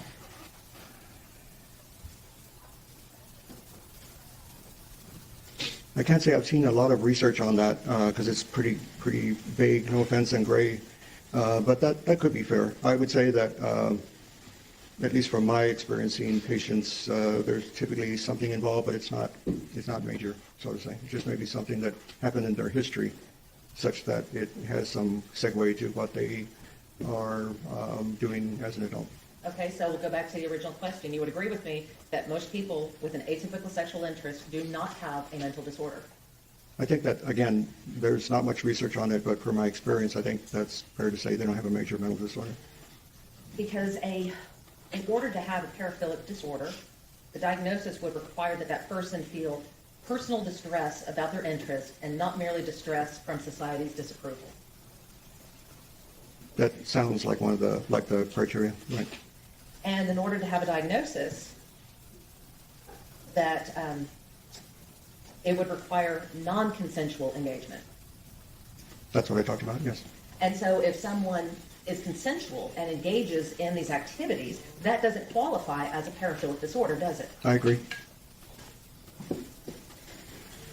You specifically mentioned that the interview and the testimony of Tanner's, or the mother of Tanner's children. Isn't it true that she consented to the behavior that you described? I remember reading that, yes. And when she became uncomfortable with anything, she took the initiative and she withdrew that consent, didn't she? Yes, I spoke about that earlier. And when that consent was withdrawn, Tanner stopped what he was doing. Yes, same answer. So he didn't continue against her will, did he? No.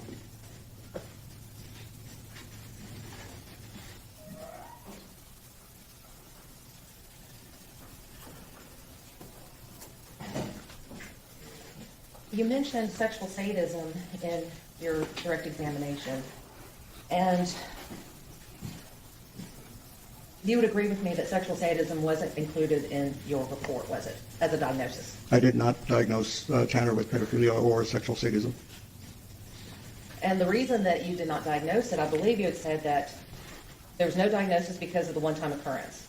Correct. Now, you're talking about the sexual sadism, and you're basing it solely on this offense. You said that you had talked about, the distress that you heard on the video. So the video was probably the primary source, but it was not sole or by itself. There was other pertinent information. Why I talked about that earlier. Well, there was no collateral evidence of sexual sadism, is there? No, I didn't. I'm not referring to that. I'm referring to what's in the literature, and again, per my training in this subject matter. Okay, so I'm going back to this case, not what's in the literature, but in this case, you were basing your decision and your opinion on the sexual sadism on something you could not see. So one thing is that there are features of sadism, and it was something I did not see because he covered the lens, but I heard it. And at the end of the day, again, you didn't diagnose Tanner with any sort of sexual sadism. Correct. You also did not diagnose Tanner with any sort of pedophilic disorder, did you? Correct. Because it did meet the criteria in the DSM. Right.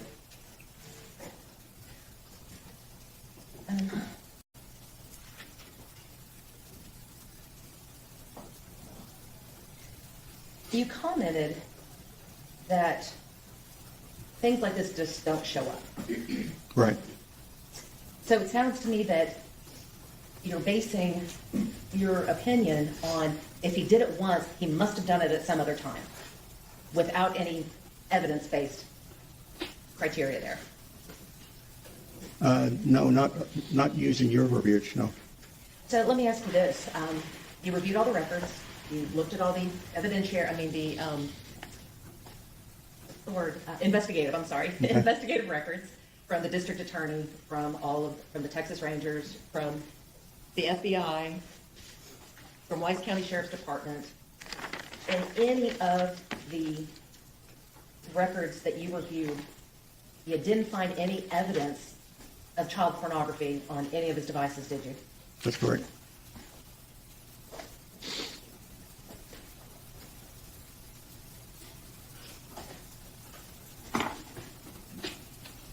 And the things that you spoke about, the spanking, the hot wax, the needles, none of that's illegal, is it?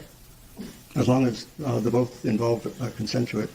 You mentioned threesomes. That's not illegal, is it? No. As long as there's consent between the three. Asphyxia during sex. That's not illegal, is it? If there's consent? Correct. Role playing. That's not illegal, is it? With consent, no. The same thing. And you'd agree with me that it's not uncommon for couples to have pet names for each other? No, it's not. And so if I call my boyfriend baby, that doesn't necessarily mean I think he's a child in diapers, does it? I hope not. No. I hope not either.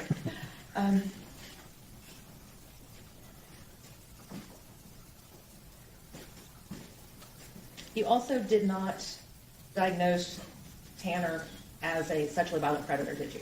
I did not. Now, when you did talk to Tanner about what happened, about this offense, and about what was going on in his life leading up to this, you talked to him about the troubles that he had at home, didn't you? Yes. And he discussed with you that he was working long hours and that he was working 6 days a week? Yes, we covered basically what his work days were like and what he had to do in preparation for each day, each route. Yes. So we talked about the stress of not having reliable transportation and the change in his work route and things like that. Yes, ma'am. And he also told you that he covered the lens of the camera in the truck to hide his drug use. Yes. When the state asked you that, whether or not you saw any cocaine use in any of these videos, You said, no, I didn't. Well, let me ask you this. Is it possible that the cocaine use occurred after Tanner had covered the lens with the sickie? That's what he said in the evaluation to me. So you said you didn't see it, but is it possible that that's when it occurred? Sure, like I said, that's when, in other words, I'm answering you using his self-report. With regard to the planning of this,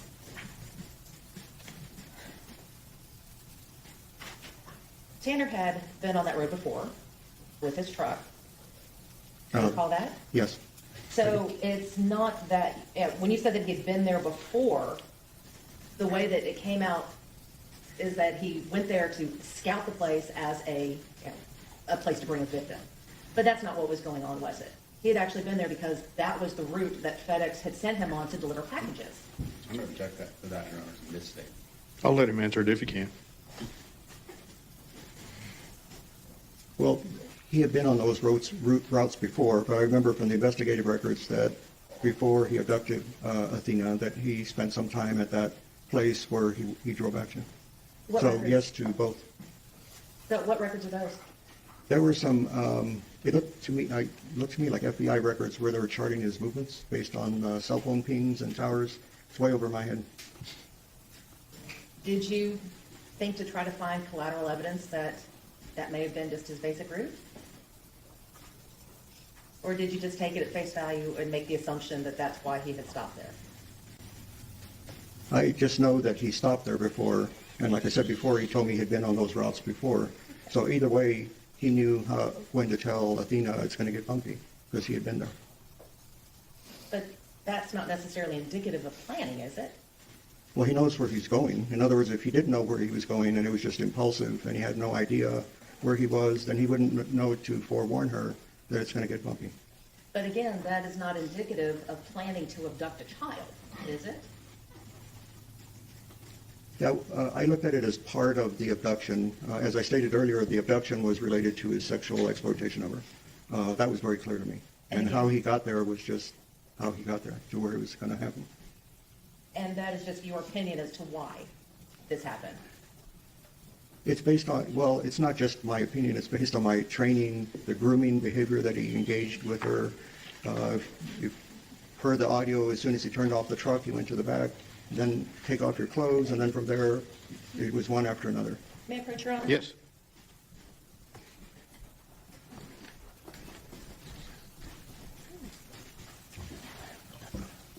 Dr. Randula, I'm going to hand you with the mark this States Exhibit 312, your report. Can you point out in your report where you talk about going on the bumpy road and planning this incident? I don't remember actually doing that, no. Okay, can you point out in your report where you talk about grooming? I think the only thing I talked about was that this event didn't just show up out of nowhere. Again, this is during the guilt innocence phase, so it's different than what we're talking about today. So planning would not be a part of the guilt innocence phase? If it relates to the mental condition that he had and he was claiming confusion, then that would counter it, but that's not what he was claiming, so I didn't include it in my report. So grooming wouldn't be relevant enough to include in your report?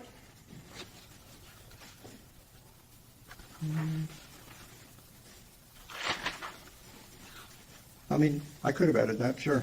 But you chose not to. Well, maybe I didn't just do it, but, yeah, looking at Objection, the... Your Honor, non-responsive. Sustained. All right.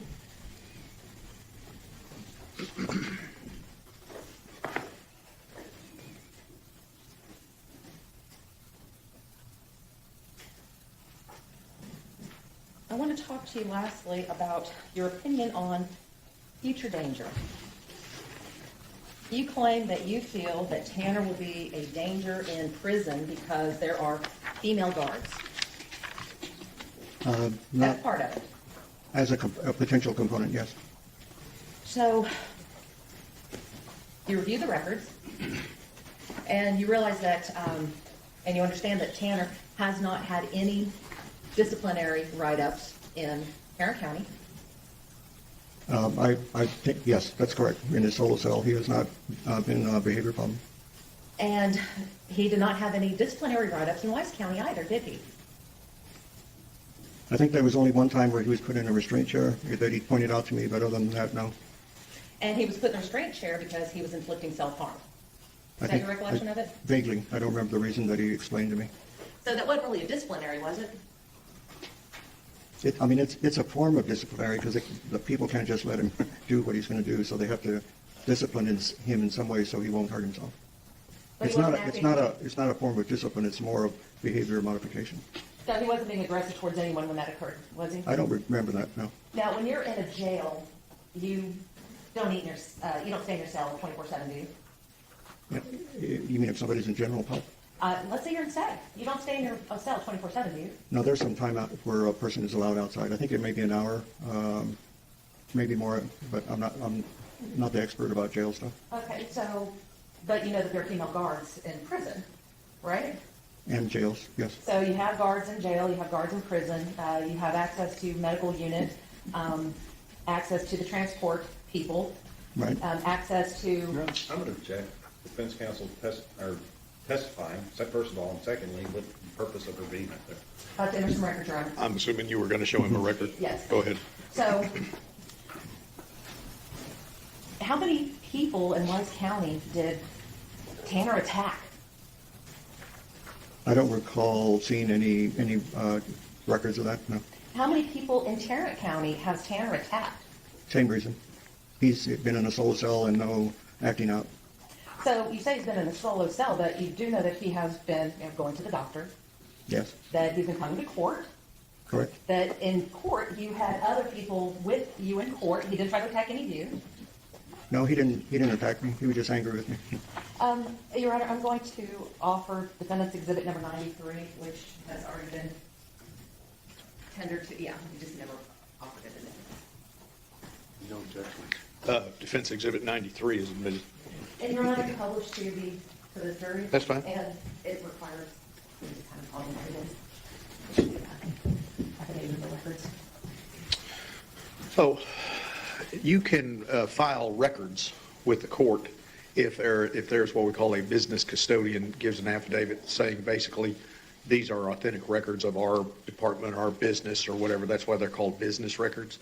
And they are admissible without a sponsoring witness testifying. So you may accept what is contained in the records in the same manner had somebody been here to testify to them. Okay? Go ahead. And that's explain what the affidavit Yes. is? Okay. What this affidavit is an affidavit of no records from Tarrant County, meaning that they searched their records and they could not find any record of any disciplinary action in Tarrant County.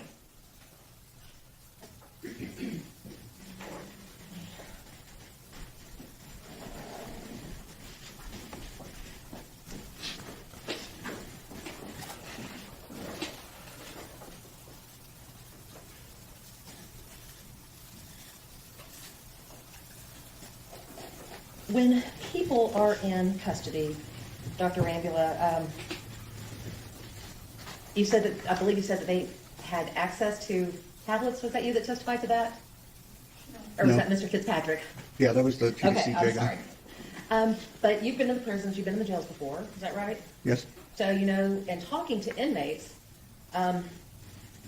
they just don't have to sit in their cells 24/7, do they? Unless they're in solitary for some reason. Yeah, and again, they get out, I think an hour a day. But otherwise, no, they can roam around. So in their cells, do they have access to educational materials? In jails, I haven't seen that as much. In prisons, depends on the unit. As a part of the educational materials, or I should say as a part of what they can do in jail. And as I said, they have access to the educational materials. They can also do things like Bible study. So that my answers are based on what information I've learned from other people who are inmates, because I have no idea how TDCJ administration decides. I've just heard things from individuals. But yes, you're correct. There are some people who can, some cannot. May I approach, Your Honor? Yes.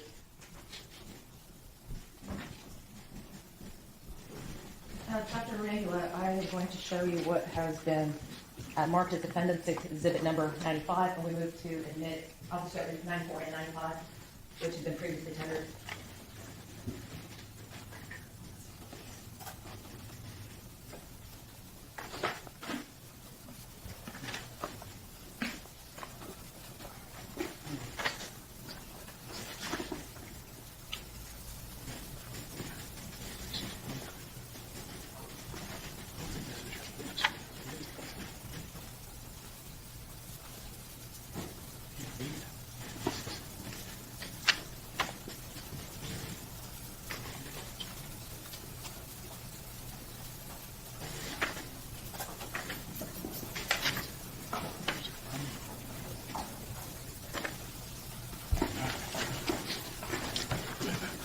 No objection.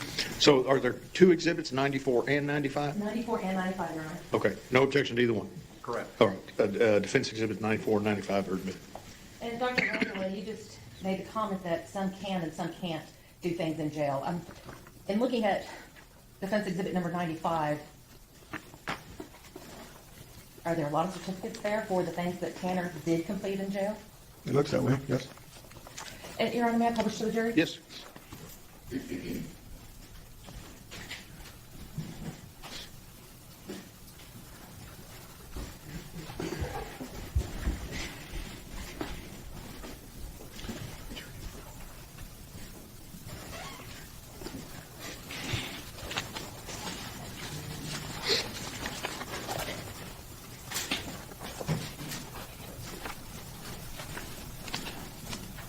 right, Your Honor, I'll pass the witness. Redirect. No further questions, Your Honor. May Dr. Arambula be excused? No objection. He may be excused? Yes, sir. Okay, thank you, Doctor.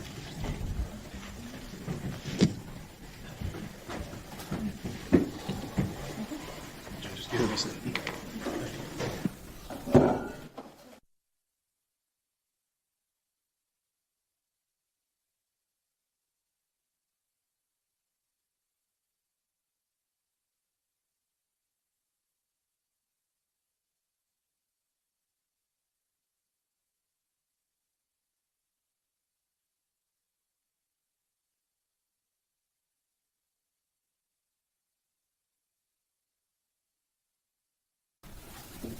Stay rest as we're Sanderson. Stay rest and close. Stay desk. Defense rest and close. Yes, Your Honor. Okay. All right. There are a number of you who have not seen the last few exhibits, okay? What I'm going to do is I'm going to send you to your jury room with those exhibits so that y'all have a chance to look at them. And when everyone is finished, buzz. This will include all of the evidence that you're going to hear in the case. You know what your instructions are for in the morning, okay? And we're going to get started promptly in the morning. So after everybody finishes looking at the last two exhibits, it'll be regular time, 9 o'clock. Finish looking at the exhibits, buzz, we'll bring those out, and then we'll get you home, okay? See you in the morning.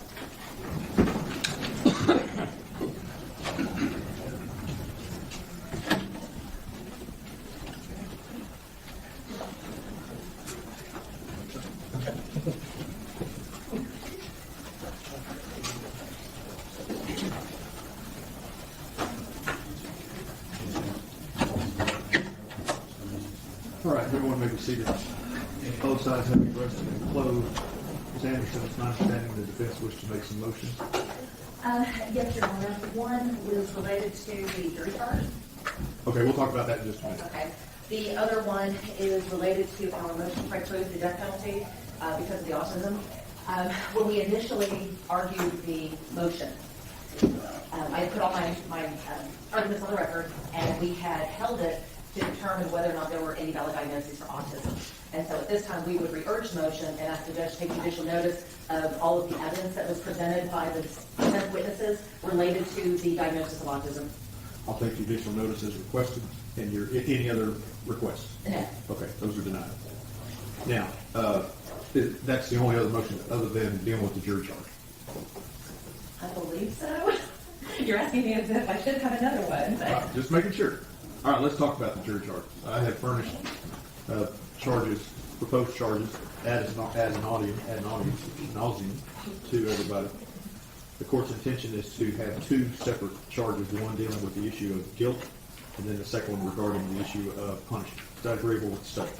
Yes, sir. That's agreeable with the defense. Yes, Your All Honor. right, in regards to the guilt charge, are there any objections or specially requested charges on behalf of the state? I know you're on the defense. No, sir. Okay, all right. The punishment charge. State have any objections or specially requested charges to the punishment charge as proposed? No. Defense. Your Honor, we don't have any special charges. However, we do have a form issue rather than content. And that is, we wanted to move the verdict forms to, the verdict form on special issue number 1 to page number 3.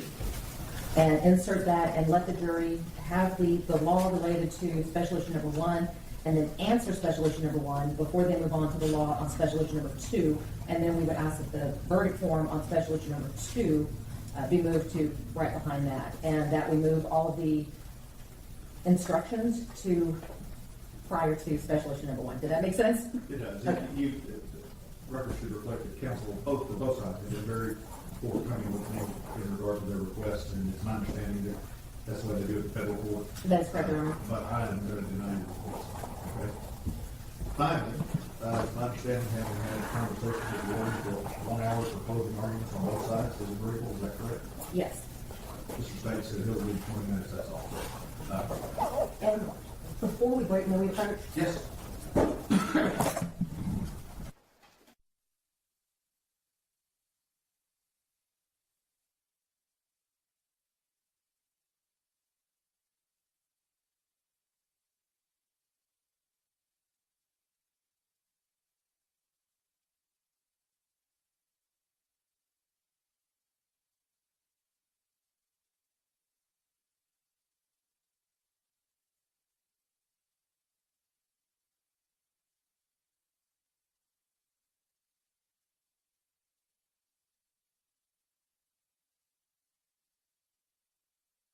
Have a warning in regard to your open.